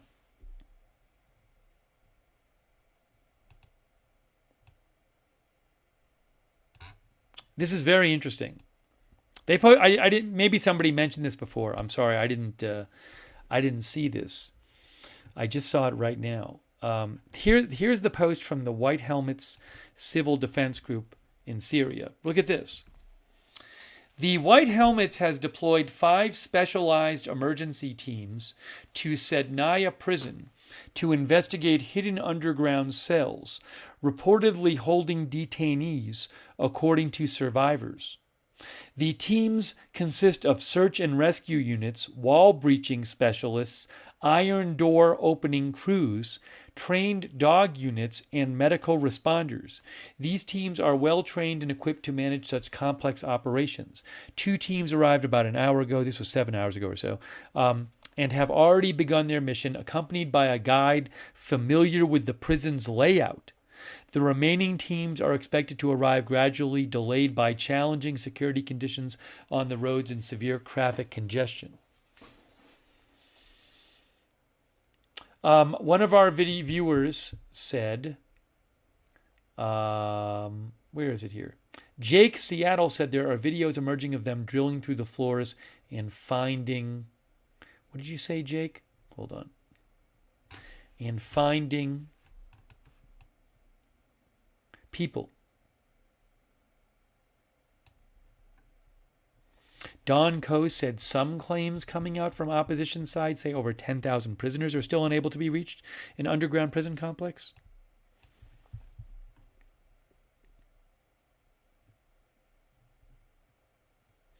BBC also reported and said authorities in Damascus province said efforts were continuing to free prisoners, some of whom were almost choking to death from lack of ventilation. Oh, okay, yeah. So I had seen this report somewhere else, but it was a little different. So BBC said that local officials, the local governing body, had appealed on social media trying to former soldiers and prison workers from the Assad regime to provide the rebels with the codes to unlock electronic underground doors. And so I think there's a typo. It says 100,000. I think it's maybe more than 10,000. They said they're unable to open them in order to free more than 10,000 detainees who can be seen on CCTV monitors. Wow.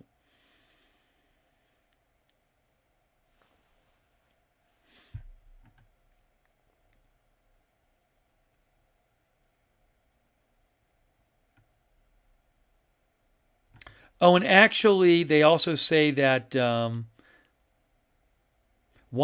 small child being held with his mother was freed.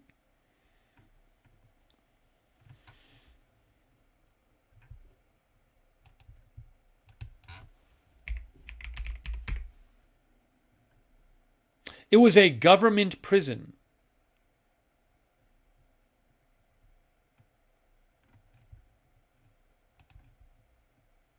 Hold on a second here.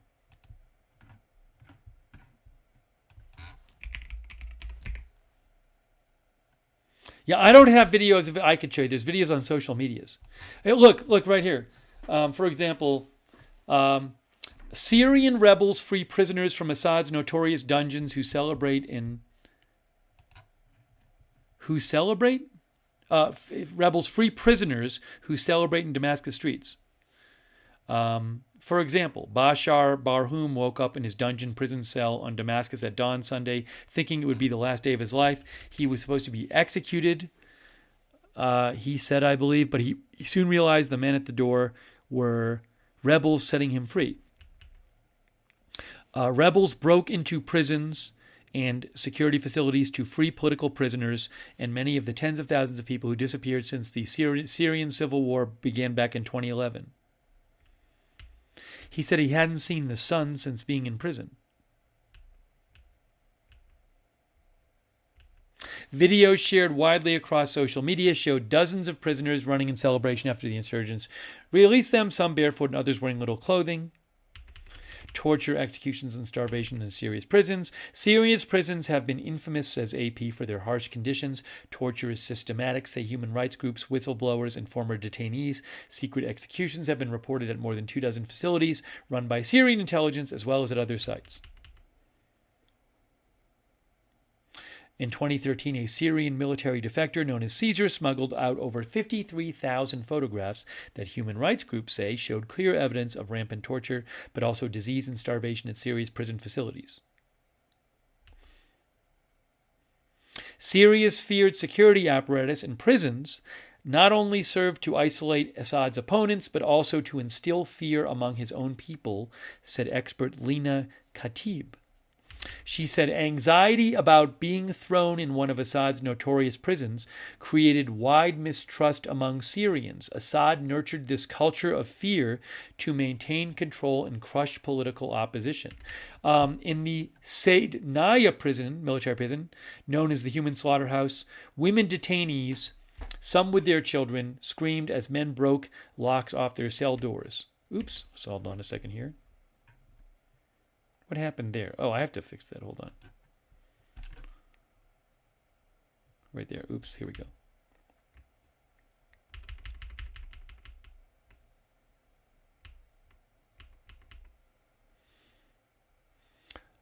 Amnesty International and other groups say dozens of people were secretly executed every week in Saydnaya prison, estimating that up to 13,000 Syrians were killed there between 2011 and 2016.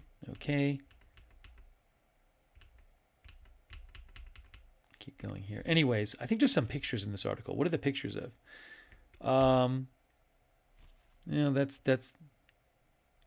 That's. Oh, this is a broken portrait of Assad, of the late Syrian president Hafez Assad, lies on the floor as people search for belongings in the ransacked private residence of Bashar Assad.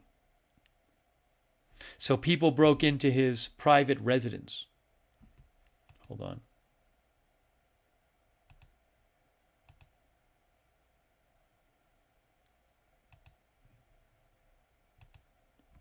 This says government soldiers and allies sit on the ground as they are taken into custody by opposition fighters on the road between Homs and Damascus.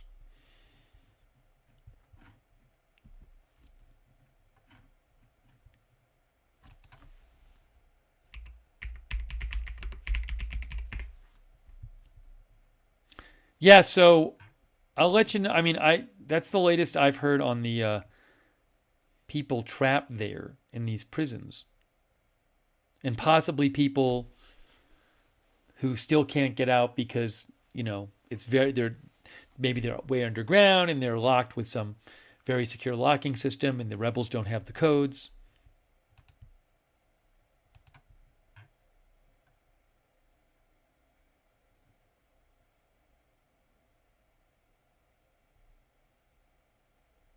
Reuters talks about some of the videos too. Hang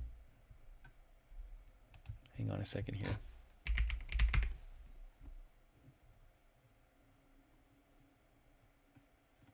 Do I have this? I don't think I have that article here I can show you. Are they freeing everyone, says Jomo. I don't know how that works. I mean, in theory, you could have people in there who murdered someone in a robbery or something. You know what I'm saying? There could be non-political criminals in there. How are they going about? Oh, you know what? I did a poll and I didn't even tell you what people said, did I? No. Let me get to that. But yeah, so I don't know whether they're just releasing they're just releasing everybody or what. I don't know how that is working. I asked you guys about 20 minutes ago, did that plane crash, the one that took off late night from Damascus airport? And then I forgot. So just so you know, over there on YouTube,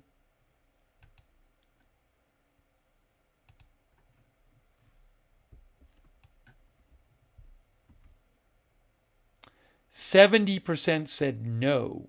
70% said no. I thought more of you were going to say yes. 70% said no on YouTube. Okay? Interesting.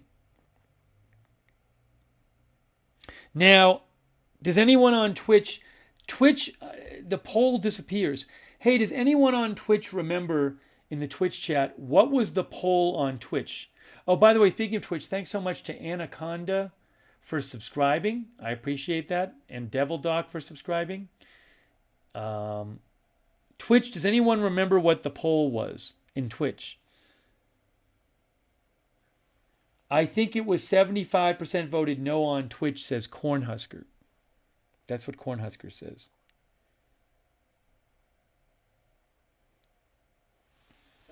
So maybe it was a no on Twitch too. I thought you guys were all going to say yes. Zambo says it was about 70% no.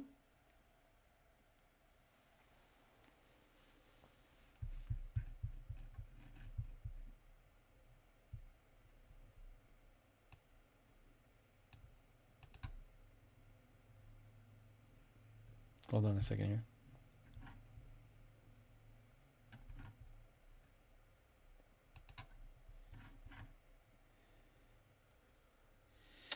Let's see here. Anyways. 586 Smoker says 70%. Okay, so you guys were roughly... Okay, so you were roughly similar on that. Oops. Now the chat came up sorry, I messed things up. There we go. I messed everything up. There we go. Okay. John says, I think if there was a plane crash, you'd see the wreckage. Okay, so there is, thanks for voting in the poll. Sorry I didn't get it up there till sooner.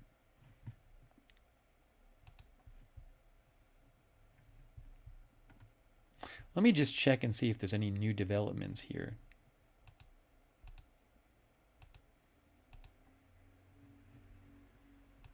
Give me a moment. Devil Doc says, what a great end to the year.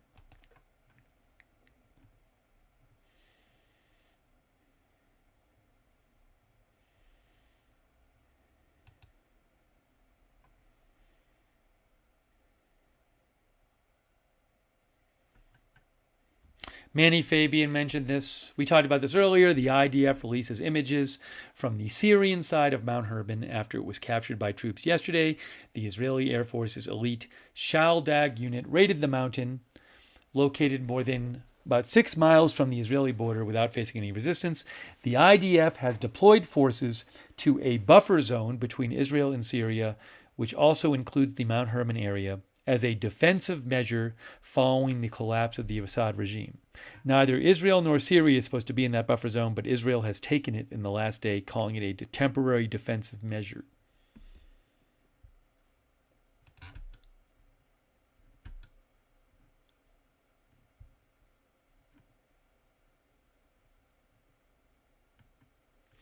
Joe Truzman says overnight reports of Israeli airstrikes in Dara city, Syria, targeting ammunition depots that belong to Assad's forces. The Israelis, say Joe Truzman, have been striking military sites in Syria over the last days to prevent weapons from falling into the hands of jihadists. That is from Joe, who is a very good person to follow for Middle East stuff, at Joe Truzman.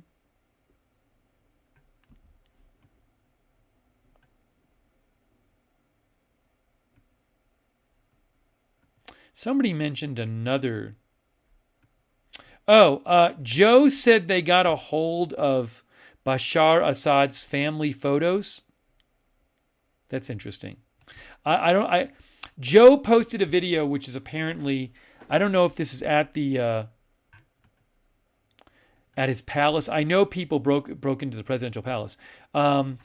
Joe posted a video from somebody else, which appears to be somebody going through like one of Bashar Assad's personal family photo books. I just posted a link to that in the chat. You can check that out.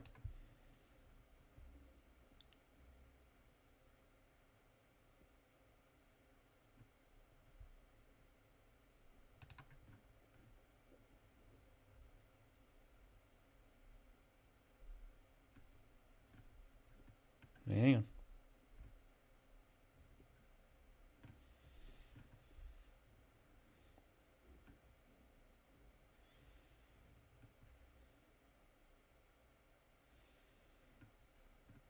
I haven't really been checking updates much this stream as much as I usually do, and I just wanted to see, want to make sure I haven't missed anything. If you give me a moment here.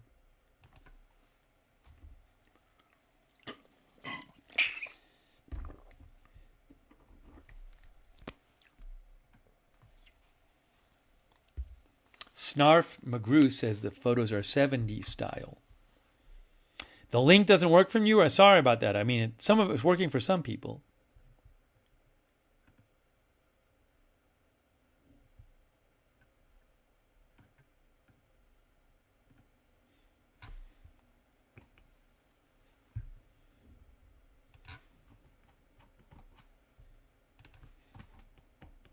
Now, why is that not working? Hold on. Now this is not really working. Something's messing up here. How do I do this? Oh, okay.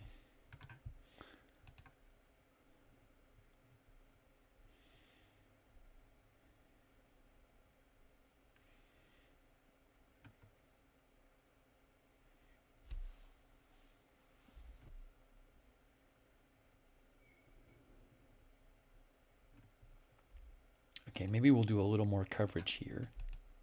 Ruth said mine worked.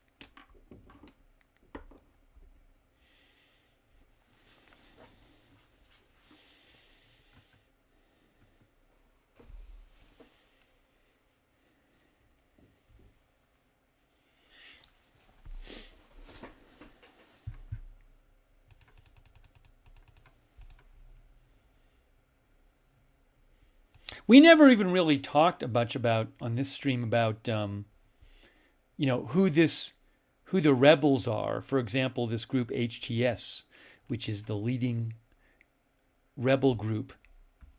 Maybe we'll talk about this for a second. The leading rebel group of the group of rebels that came from the northwest and then took Aleppo, Hama, Homs, and then Damascus. So maybe we should talk about that for a second. You can see right there, that's a picture of Abu Mohammed al-Jolani speaking on December 8th.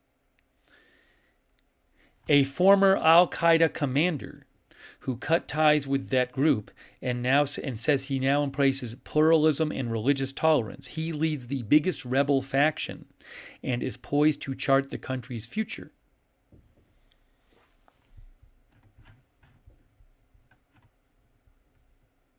Oh, I also didn't show you what Biden said. We should look at that too. Yeah, that X-Link might be a country thing, as Ronnie said. Might be depending on what country you're in.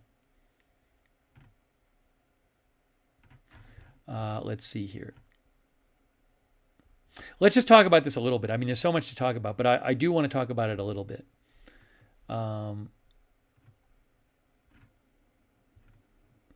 SK says it's straight edge Taliban. Warco says that's what the Taliban said. So, hold on, let me just see. Do they have other pictures I can show you of him? This undated photo from 2016 shows Jolani here discussing battlefield details with commanders in Aleppo, Syria. That's from 8 years ago. There is Jolani speaking today. There he is also. Hold on, I just want to see what these photos are. All right, so let's just talk. I'm not going to read the whole article, but let's just kind of talk about some of this. Abu Mohammed al-Jolani, the militant leader whose stunning insurgency toppled President Assad in Syria, has spent years working to remake his public image, renouncing, that means giving up, longtime ties to al-Qaeda and depicting himself as a champion of pluralism. Pluralism means support of many different groups, a support of having lots of groups, not just one group.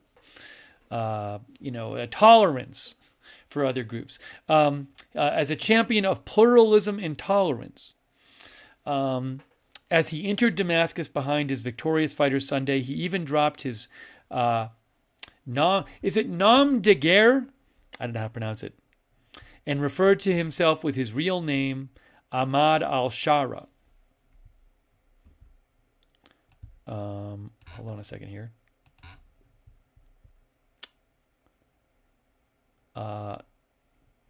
Wikipedia says, hold on.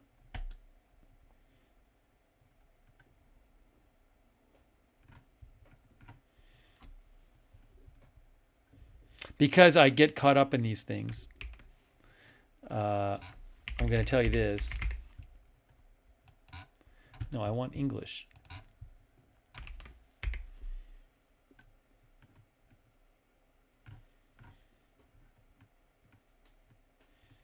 I was trying to get you the Wikipedia definition of it. Pseudonym. If you go on Wikipedia, if you look up Wikipedia, nom de guerre, you get redirected to pseudonym, an alias, a fictitious name that a person assumes for a particular purpose.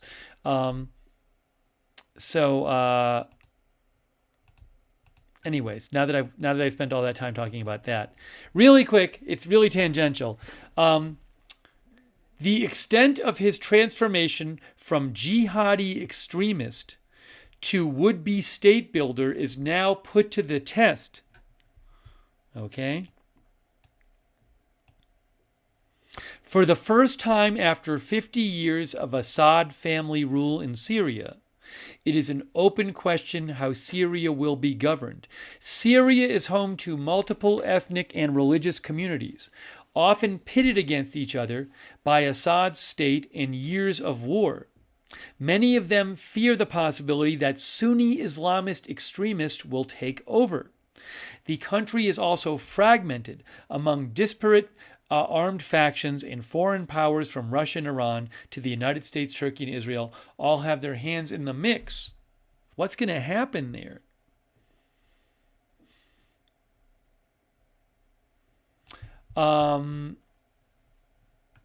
Jolani, after the capture of Damascus, He declared Assad's fall a victory for the Islamic nation. A senior rebel commander said, "Our message to all the sects of Syria is that we tell them that Syria is for everyone." HTS and Jolani now stand to be a major player.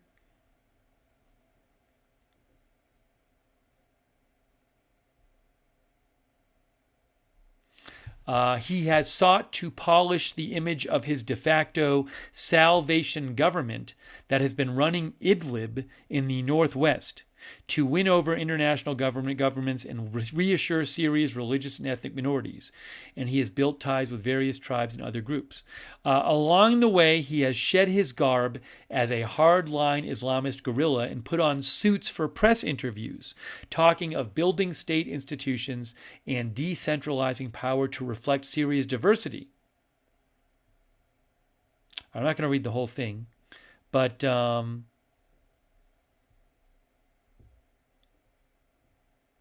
this is from Associated Press. You can see, with his power consolidated, al-Golani previously set in motion a transformation that few could have imagined. Replacing his military garb with shirt and trousers, he began calling for religious tolerance and pluralism.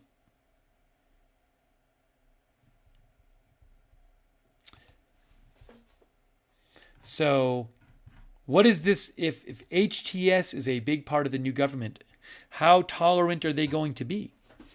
I do not know. Some of our viewers seem skeptical. Sea Turtle says, yeah, sure, okay. Black Snowflake says a kinder, gentler jihadist. See, it says here, his ties to al-Qaeda stretch back to 2003 when he joined insurgents battling U.S. troops in Iraq.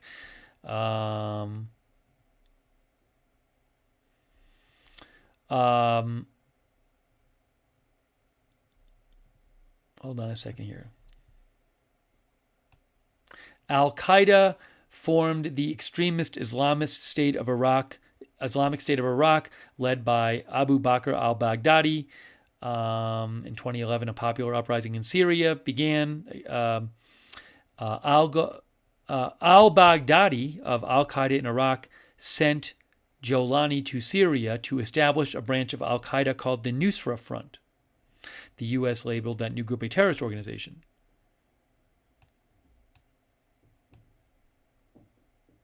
So he was, involved with al-Qaeda. No, involved with ISIS. I'm sorry.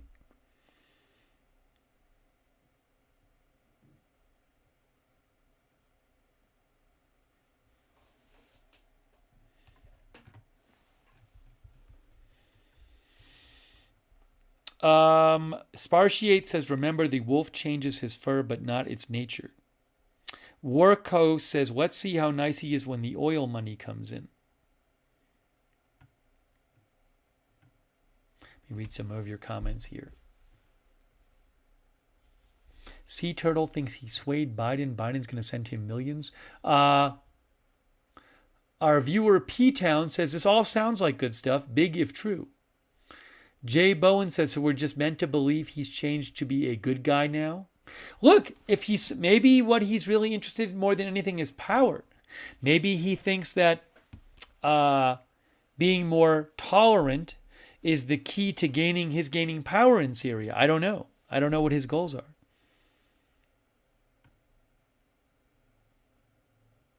Our viewer on Twitch, Tekhamthi, says, oh, Suits, he must be a good guy then. Devil Dog says, we can hope. Ice Cold says, don't believe it.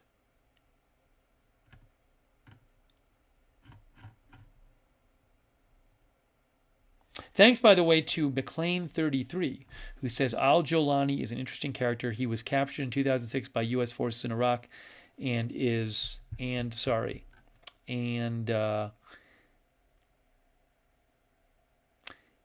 served 5 years in prison. Then it says, including notorious Abu Ghraib.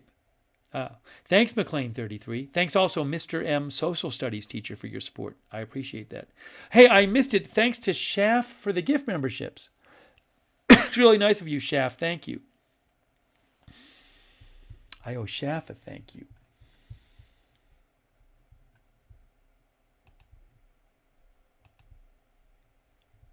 A lot of our viewers seem skeptical. And then I did want to mention, we're talking right now about what's going to happen in Syria, who's going to run Syria. We don't know what the government's going to look like there. Seems like Jolani, I think it is, might be a major player. But The Economist, I wanted to see, they had posted an article, I haven't even read it today. I just wanted to kind of skim it over and see what they said. The Economist had an article about what was going to happen, who will rule Syria. So I'm not going to read the whole article, but I maybe want to give you just a little sampling of what they're saying. Oops, I'm hearing two of me for a second. Kay says, I hope he holds up to his word. Thanks, Kay. Kay is moderating too. Susan Priest-Buchner says, what does Biden say about it? We have to do that next. We can't not show that on this stream. I am going to show you. By the way, thanks Janet Carroll Legg for your comment on Facebook. I can't do this stream and not show you what Biden said. Biden made a short statement today. Rick D thinks a snake in the grass. All right, so let me just give you a sampling of what The Economist said. You can go read their article. Who will rule Syria now that the Assad regime has been toppled? And the subheadline from The Economist is, Syrians are hoping for a peaceful transition of power. They may not get it. I'm just kind of skim through here. So The Economist is saying it's unclear whether the opposition, which includes lots of different groups, is going to come together to form a pluralist federal civilian government over all of Syria, or descend into infighting that plunges the country into a new civil war. Okay? So they're presenting these options. They're saying maybe the opposition comes together and they form a single government that's tolerant of many different kinds of groups, or they start fighting with each other. You could have a new civil war there in Syria. And The Economist says that early signs have been encouraging, but it's too early to be sure of anything. Okay?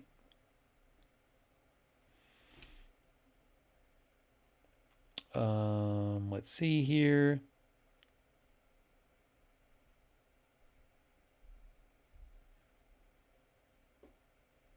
Interestingly, The Economist says because Assad's regime collapsed so fast, the various rebel groups have not had time to plan for what happens after. They say there's four main factions: the Turkish-backed Sunni rebels in the northwest, Kurds in the north and east, Jordanian-backed rebels in the south, and the remaining loyalists from Assad's Alawite sect in the west. And they each have their own army. Each group will want a share of the spoils and a slice of whatever package is arranged to reconstruct the devastated country. Let's see here. I'm just kind of skimming through here. They say the strongest contender to rule Syria is Jolani, who we were just talking about, the head of HTS.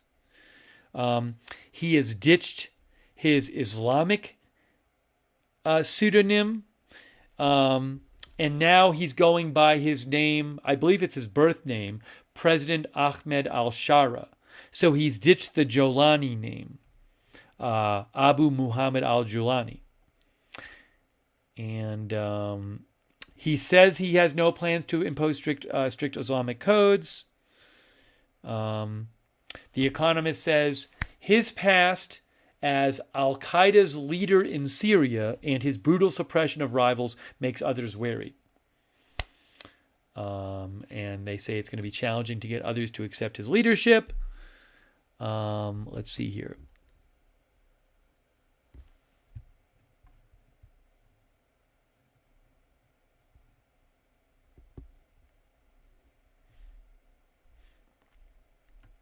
Anyways, it's interesting. I'm not going to read the whole thing, but they also say that it's going to be hard for anyone to control all of Syria.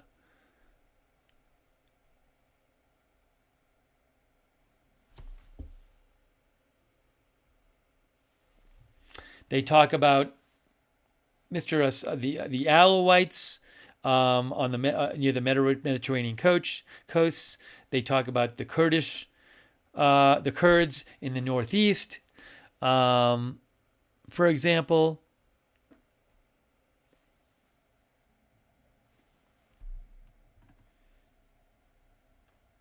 They say consensus will be hard to find. Anyways, if you want to read the article, I'll have to read it in detail later.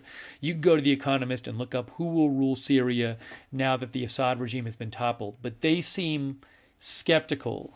They're not very confident that there can be a new government that unites the country, and they do seem to think that there's a possibility of a new civil war.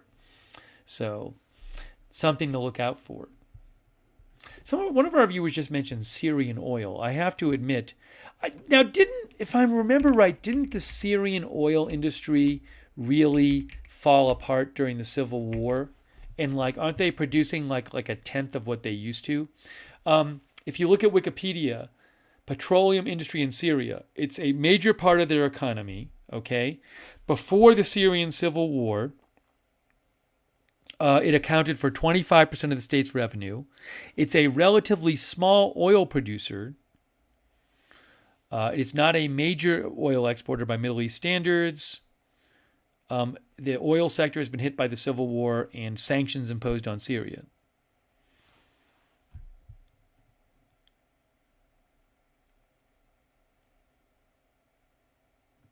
Anyways, you can read about that in the on Wikipedia.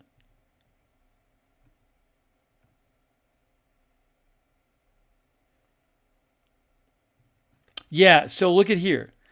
Syria produced over 400,000 of barrels of oil a day in 2008. At the start of the Civil War, they were producing about 350,000 barrels a day. By 2018, the number of barrels a day had dropped by more than 90%.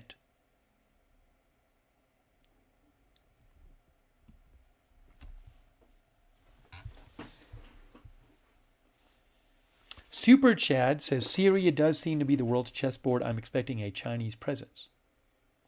Now, Stephen Shapiro says virtually all of the oil infrastructure is in the Kurdish-held territories. Is that true?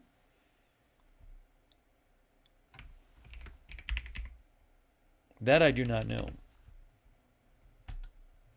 That's a whole other topic. It's interesting.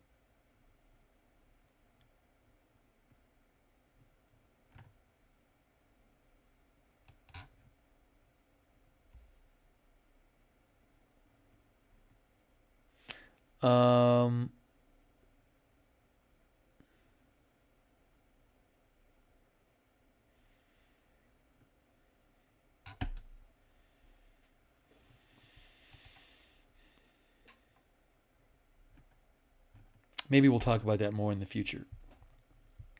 Let me read a few more. It's getting a little late here. But read a few more comments here. Susan Priest-Buchner says, wow, that's a big drop. We haven't even watched what Biden said about Syria today. We got to watch what Biden said about Syria, right? We have to do that. Guys, come on. Hold on a second here.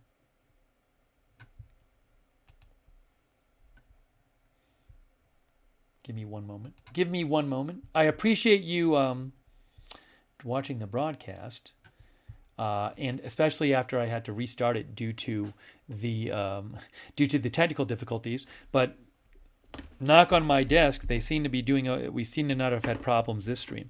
By the way, thanks to so much to Minher for your support, who said, I heard that Assad was one of the very few dictators, rulers, and or governments who protected Christians in the Middle East.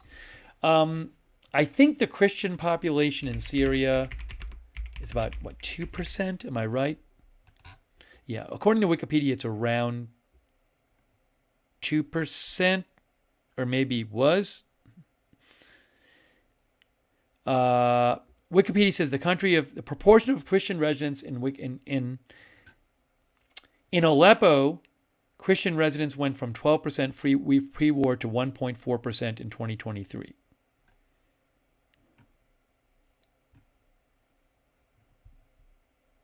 Yeah, roughly 2% of population is in Syria is Christian. That's a whole other topic. I don't know if we'll get to that right now. There's so many topics here to talk about. Thank you so much, Min Herd. Thanks also to KP for your support, who says, skepticism is easy when you're lazy. Judge the HTS leader by what's happened to women and minorities in retaken cities. Watch the actions. It won't be San Francisco, but it won't be Kabul. That's what KP thinks from Canada. Thanks so much, KP. We're going to show what Biden said next. Shockingly believes Syrian oil is currently being guarded by several small U.S. military bases. It's an interesting topic I know very little about. Syrian oil. Barry says U.S. is occupying the oil-rich area.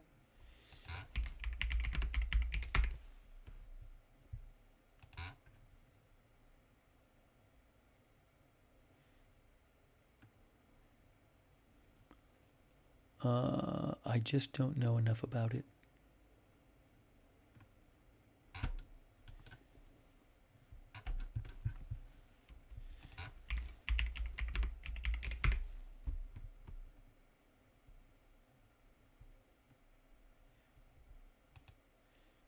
I don't want to really get into researching it and taking up a lot of time on it right now, but that's something I'll have to look into. That's going to have to be something I look into. It's an interesting topic. Let's watch what Biden said today.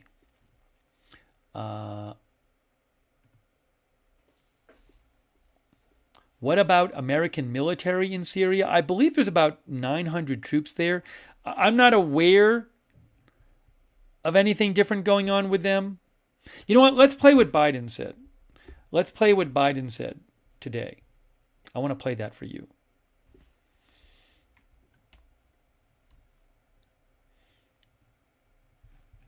There's all these interesting topics involved here. All right, here we go. I'm going to play what Biden said today about Syria. Made a public announcement. And we're going to play it. President Biden delivers remarks on the latest developments in Syria. Are you ready? I'm going to play it for you right now. I just need to get it on the screen for you. Hopefully we don't have any video issues. All right, there it is. It's coming up right now. I'm putting it on the screen. There. Here it is. President Biden from whitehouse.gov. Here is what President Biden said today.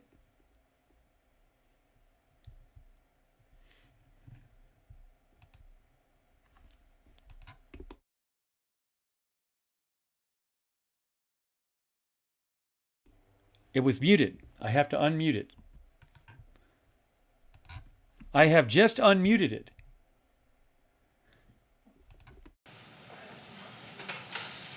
Good afternoon. What happened in the Middle East? After 13 years of civil war in Syria, more than half a century of brutal authoritarian rule by Bashar Assad and his father before him, rebel forces have forced Assad to resign his office and flee the country. We're not sure where he is, but there's word that he's in Moscow. At long last, the Assad regime has fallen. This regime brutalized and tortured and killed literally hundreds of thousands of innocent Syrians. The fall of the regime is a fundamental act of justice. It's a moment of historic opportunity for the long-suffering people of Syria to build a better future for their proud country. It's also a moment of risk and uncertainty. As we all turn to the question of what comes next, the United States will work with our partners and the stakeholders in Syria to help them seize an opportunity to manage the risks. You know, for years, the main backers of Assad have been Iran, Hezbollah, and Russia. But over the last week, their support collapsed, all three of them, because all three of them are far weaker today than they were when I took office. And let's remember why. After Hamas attacked Israel on October the 7th, 2023, when much of the world responded with horror, Iran and its proxies chose to launch a multi-front war against Israel. That was a historic mistake on Iran's part. Today, Iran's main territorial proxy, Hezbollah, is also on its back. Only 12 days ago, I spoke from the Rose Garden about the ceasefire deal in Lebanon, a deal that was only possible because Hezbollah has been badly degraded.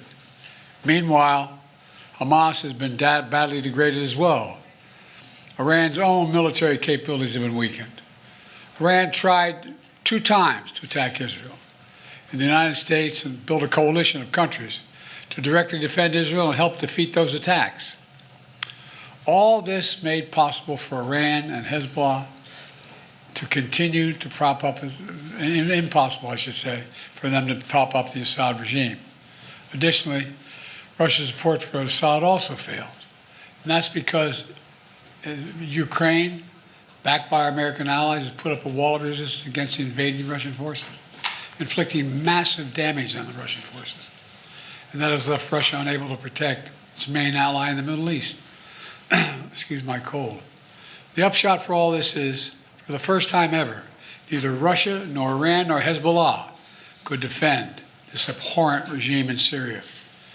And this is a direct result of the blows that Ukraine, Israel, have delivered upon their own self-defense with unflagging support of the United States. You know, over the past 4 years, my administration pursued a clear and principled policy towards Syria. First, we made clear from the start sanction on al-Assad would remain in place unless he engaged seriously in a political process to end the civil war, as outlined by the UN Security Council resolution passed in 2015. But Assad refused, so we carried out a comprehensive sanction program against him and all those responsible for atrocities against the Syrian people. Second, we maintained our military presence in Syria, our counter-ISIS, to counter the support of local partners as well on the ground, their partners, never ceding an inch of territory, taking out leaders of ISIS, ensuring that ISIS can never establish a safe haven there again. Third, we've supported Israel's freedom of action against Iranian networks in Syria and against actors aligned with Iran who transported lethal aid to Lebanon.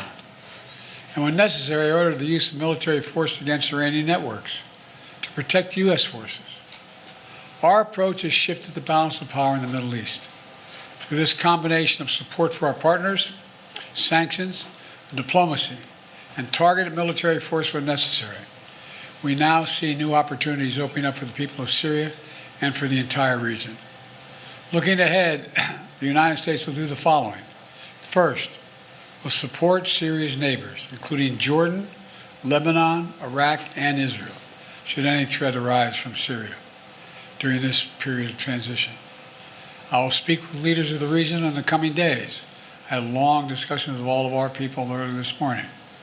And I'll send senior officials from my administration to the region as well. Second, we will help ensure stability in eastern Syria, protecting any personnel, our personnel, against any threats, and will remain our mission against ISIS will be maintained, including the security of detention facilities where ISIS fighters are being held as prisoners. We're clear-eyed about the fact that ISIS will try to take advantage of any vacuum to reestablish its capabilities and to create a safe haven. We will not let that happen. In fact, just today, U.S. forces conducted dozens of precision strikes, airstrikes, within Syria, targeting ISIS camps and ISIS operatives. Third, we will engage with all Syrian groups, including within the process led by the United Nations, to establish a transition away from the Assad regime toward independent, sovereign, I want to say it again, sovereign Syria, with a new constitution, a new government that serves all Syrians. And this process will be determined by the Syrian people themselves. And the United States will do whatever we can to support them, including through humanitarian relief to help restore Syria after more than a decade of war. and generations of brutality by the Assad family. And finally, we will remain vigilant. Make no mistake, some of the rebel groups that took down Assad have their own grim record of terrorism and human rights abuses.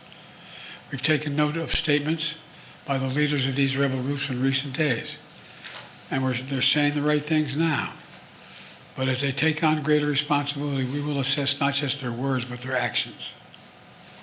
And we are mindful that there are Americans in Syria, including those who reside there, as well as Austin Tice, who was taken captive more than 12 years ago. We remain committed to returning him to his family. As I've said, this is a moment of considerable risk and uncertainty, but I also believe this is the best opportunity in generations for Syrians to forge their own future, free of opposition. It's also an opportunity though it's far from certain, for a more secure and prosperous Middle East, where our friends are safe, where enemies are contained. And it would be a waste of this historic opportunity if one tyrant were toppled and only to see a new one rise up in its place. So it's now incumbent upon all the opposition groups to seek a role in governing Syria, to demonstrate their commitment to the rights of all Syrians, the rule of law, and the protection of religious and ethnic minorities. These past few days have been historic. And it's in the days ahead that will determine the future of this country. And we intend to approach them with strength, wisdom, and resolve. So thank you very much. God bless America, and God protect our troops. Thank you. What should happen to Assad now, Mr. President? Mr. President, are you concerned about all that war in the Middle East? What does the U.S. know about where Austin Tice might be and if he's safe? We believe he's alive. We think we can get him back, but we have no direct evidence of that yet. And Assad should be held accountable. Have you directed an operation to go get him, Mr. President? Is Assad in Moscow? Get who? Austin Tice.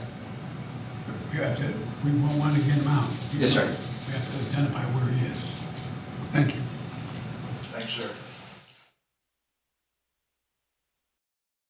Okay, so there was a thing at the end where they talked about Austin. That was President Biden talking about the situation in Syria. And at the end, he mentioned Austin Tice. And let me just show you this right here. Hold on a second. Hold on a moment. You can see here it says, oops. AP, U.S. believes journalist Austin Tice is alive after disappearing in 2012, Biden says. President Biden said on Sunday that the U.S. government believes missing American journalist Austin Tice, who disappeared 12 years ago near the Syrian capital, is alive and that Washington is committed to bringing him home after Assad's ouster from power in Damascus.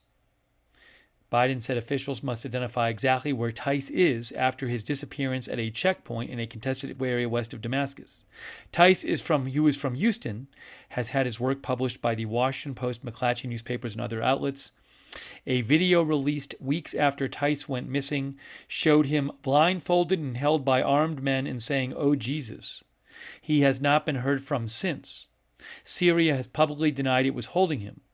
The U.S. has no new evidence that Tice is alive, but continues to operate under that assumption, according to a U.S. official. The official said the U.S. will continue to try to identify where he is and to bring him home. His mother said at a news conference on Friday that in Washington that the family had information from a significant source, whom she did not identify, saying her son was alive. She said he is being cared for and he is well. We do know that. The Tice family met this past week with officials at the State Department and the White House. So that's a picture of Mark Tice and Deborah Tice, the parents of Austin Tice. He disappeared in 2012.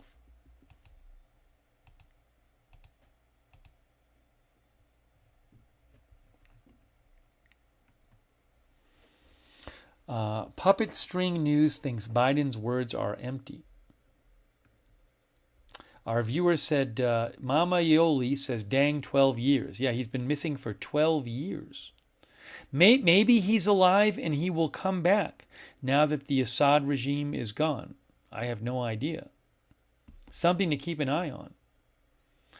TJ Adams says, missing for 12 years but think he's alive. Why would you think that?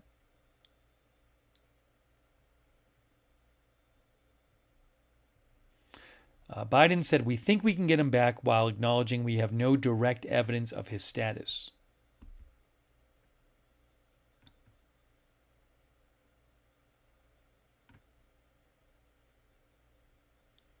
Empower says, guy has been gone since 2012.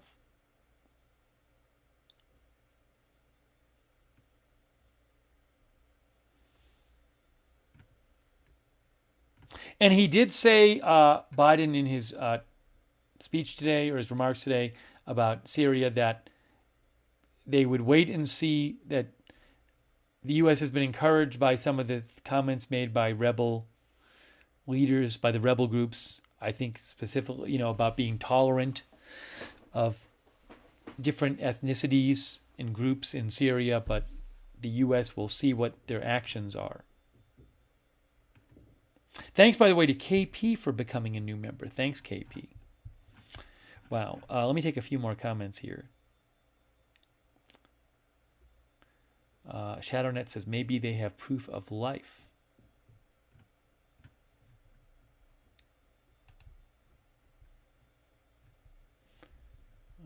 Give me one moment. Is Syria free now? Now, Tech Sherry says, Syria is no longer under the Assad regime.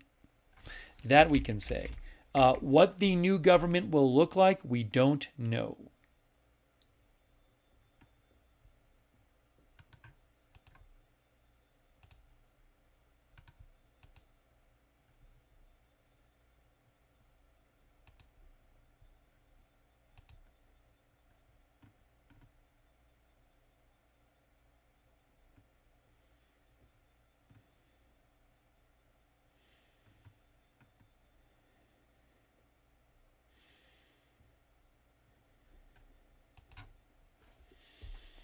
Is it confirmed that Assad arrived in Moscow? The Russian state media said he's there.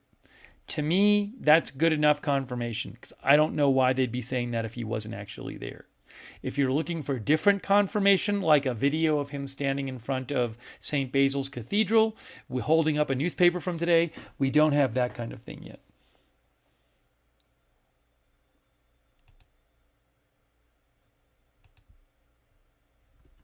By the way, the Washington Post says, fall of Assad in Syria deals serious blow to Iran's axis of resistance. We already spent some time in the stream talking about how the fall of Assad in Syria is harmful to Russia's influence in the Middle East and places like Africa. A place like Africa where they've been using their Syrian bases to also go into Africa.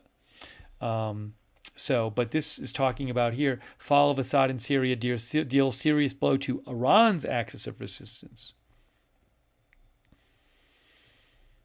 I'm not going to read the whole thing, but just a little summary here from the start of this Washington Post article. The rapid fall of Syrian President Assad, coming hard on devastating losses suffered by Hezbollah, has dealt a serious blow to Iran's axis of resistance, a central pillar of Tehran's former policy forged over decades.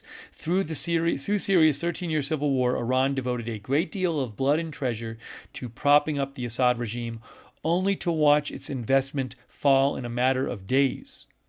But Tehran hasn't only just lost a client, it has seen its ability to project power, key to its own security, upended. Hezbollah, the militant group whose power once rivaled that of regional armies, suffered a humiliating defeat to Israel and was counting on Iranian support to rebuild. A Western diplomat said, without Syria, we could see the entire axis of resistance just unravel.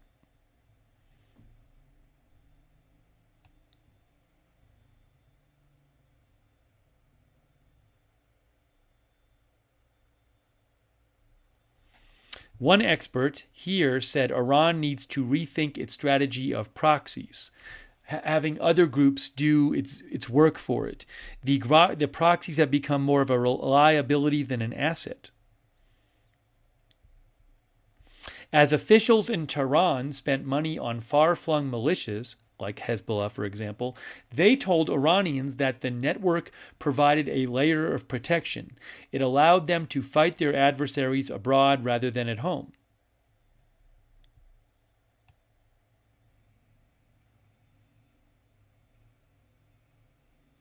But this expert, Maria Luisa Fantapi, says the access is not an effective way to project power. On the contrary, it was projecting weakness.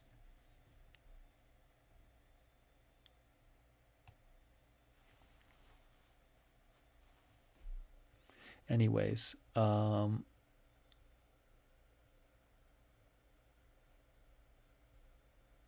just wanted to read you a little of that article. Now, I'm trying to get at the reasoning there, though. I mean, is the reasoning of why the fall of Assad in Syria deals a serious blow to Iran's axis of resistance? Oh, well, for example, I mean, Iran, I know, would use Syria to send weapons to Hezbollah. I know that. Also, I believe Iran also supported a number of militias in Syria as proxy groups.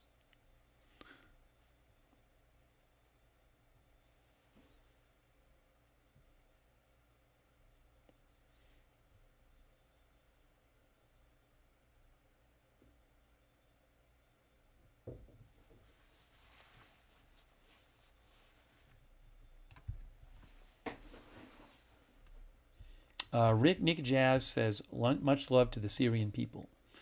Let's see here.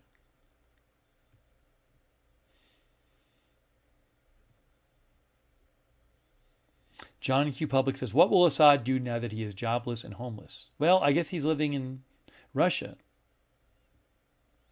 Captain Lazar thinks Russian Navy is without a reliable port in the Mediterranean. Our viewer on Twitch, Neil Een, says, holding up a newspaper isn't enough in the era of deepfakes. Need to meet Assad and touch him in person if you want us to believe he's alive, Putin. And we're not going to Russia.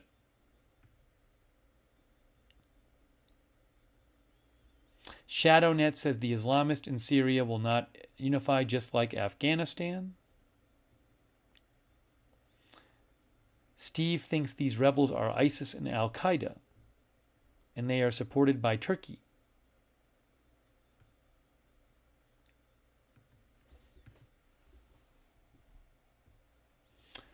Phil in PA says, I'm sure the former al-Qaeda affiliated new leader will be chill.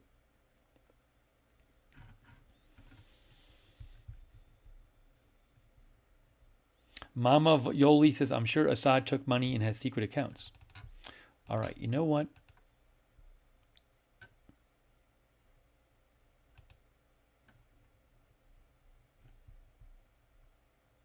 Oregon guy saw a different percentage of how much of Syria is Christian. Well, again, Wikipedia said about 2%. Maybe there's different estimates out there. Thanks, Oregon guy. Oregon guy saw an estimate that it was more. Thanks for writing in.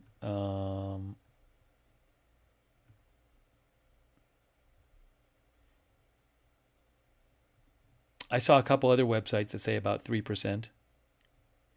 And also, I'll say I'm seeing an article here from AFP, and AFP says at the start of the Civil War. Oh, that's no. Hold on, it doesn't give you a whole number. Anyways.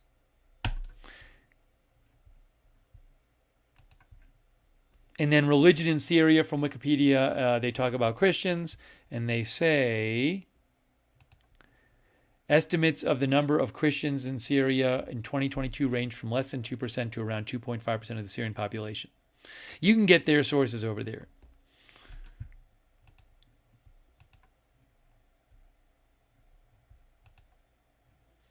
All right.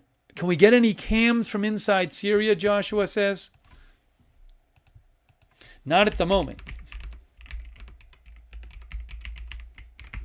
If I have any, I'll let you know. It's not, I mean, I'm restricted to what the news agencies I work with have. All right, you know what? It is getting a little late here. So I think it might be starting to be that time. I mean, there's so much, anything on the prison story, we talked about it a bunch earlier. It's been we've been talking about a bunch of streams. We've talked about the impact on Russia. We talked about Israel and Israel taking over this buffer zone. Yes, in the last day, we talked about what the new leadership in Syria might be like. We talked about what else? What Biden said. We talked about a lot of different things. And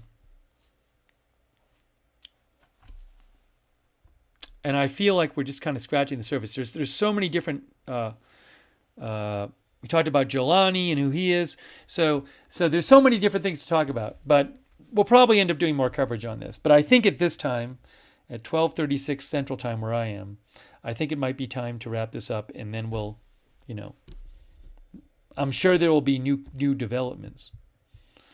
Aviv Lobel says New Middle East. I mean, it's a huge story, but we don't know where this is all going and what the new government will look like there. What's going to happen there? And again, I feel like we just scratched the surface. A lot of these different topics are really interesting. The Russian bases we talked about a little bit. There's. Yeah, Walter Wynn says, "Can you go over it again? I missed it." So you can rewind, but I really do appreciate people staying up late to tune in. And Casey says we covered a lot, but we will keep you posted with more news.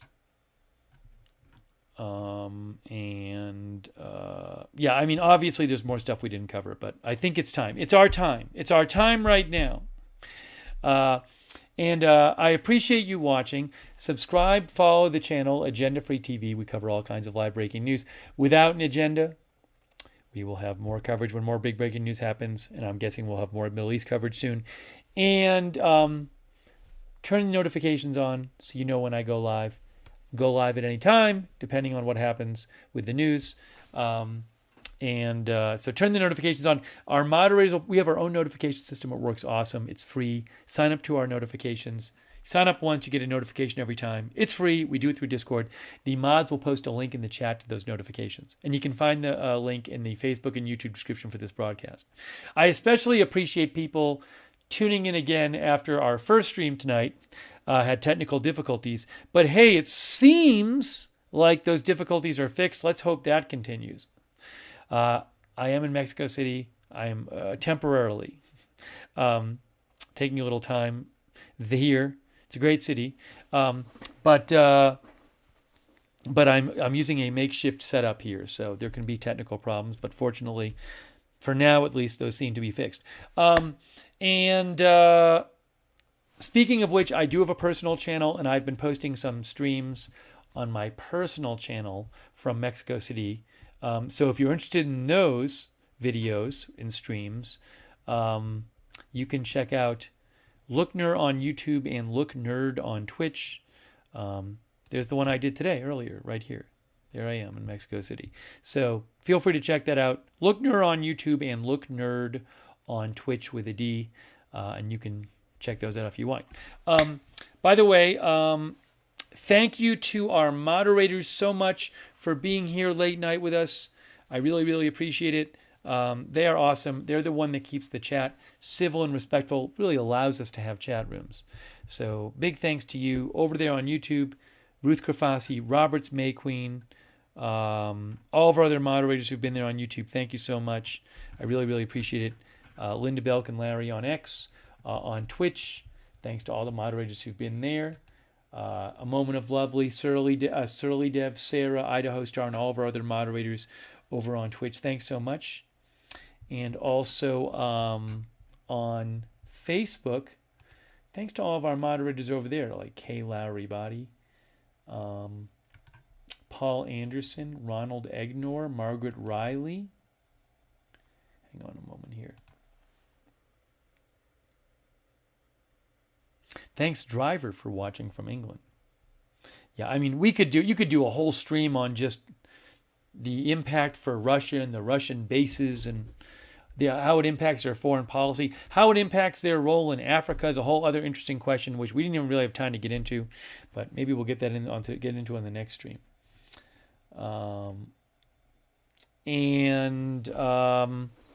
Thanks to all of our moderators. Hey, thanks to everybody who donated. That's so nice of you guys. Really, really appreciate your support for the channel. That is what allows this channel to exist. So big thanks. I think I thanked everybody individually. If you ever want to donate, you can go to agendafree.tv, agendafree.tv. By the way, we do have a chat where you can chat with other viewers when we're not on the air. The Discord chat, it's free. A lot of our viewers like doing that. It's the same link as the notifications. So check out the Discord chat. And big thanks to our Discord mods too. And I want to mention to those who subscribe, who watch us on YouTube, you might want to turn the YouTube notifications on. That can really help. It can help you as well, let you know when we're live. But to turn the YouTube notifications on, you got to do this little thing, which is you're on YouTube and you subscribe to the channel. Then you got to click the notifications bell and choose all notifications. Make sure you have that done if you watch on YouTube.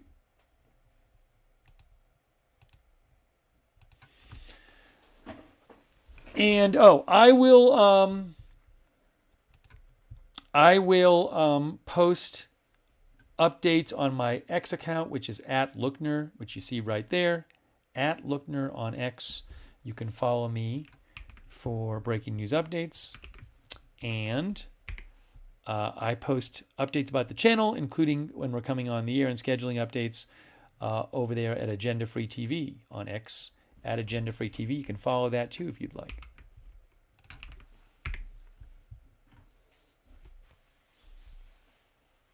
Okay, shout out to our Facebook subscribers, who I should have shouted out more before, and our Twitch subscribers. I apologize for not doing that. Diane Allworth, for example, Susan Priest-Buchner, Margaret Riley, Kay Lowry Body, Robert Rial II, Lou Green. Really appreciate all of our subscribers over there. Also, and all of our other viewers on Facebook and our other subscribers there. And our Twitch subscribers like Shaggy and Wall Street. Paul SF99. Thanks so much for subscribing. Gina Pina. Anaconda. Devil Doc, Barn Isle 42 Meh, and let's see here. MN Bolts, Devil Doc. I said Devil Doc. I'll say it again. Thanks for subscribing. And Holistic, Jack's Animals, The Sugaro, Mudmore. Appreciate it, subscribers on Twitch and all of our other Twitch subscribers. Thank you. And our YouTube members, people like Panic, He Is Risen, Anak, You Rock, Crypto King, Rick D. Oh, you know what? Let me just check one more thing. I might not have thanked everybody. Well, maybe. Did I thank everybody? Hold on. Yes, I believe I did. Okay. Thanks for watching Spaceman on Earth. Thanks to our other members, Zanti Misfit, Roll Tide AL, and Snarf McGrew, Ron Dykeman, Ken Lance, Don Hirsch, TJ Adams, John Flick. Special shout out, by the way, to Shraggy Stern. Really appreciate your support, Shraggy. Dennis Von Amen. Thanks for being a member. JB and all of our other members and all of our other viewers.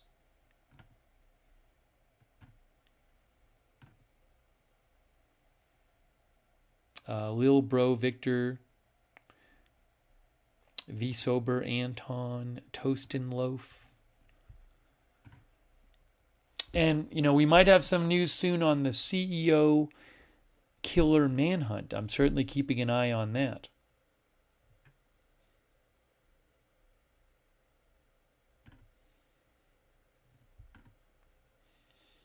All right, guys. We're just about at that time. We are just about at that time. Thank you. Hold on a second. Also for watching. Marco A. Cuevas. Thank you, Marco, for watching. On Facebook. And Dennis McNeely. Thanks, Dennis, for watching.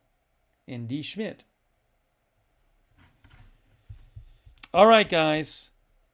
Yeah, Vinnie Williams says, go to bed, everyone.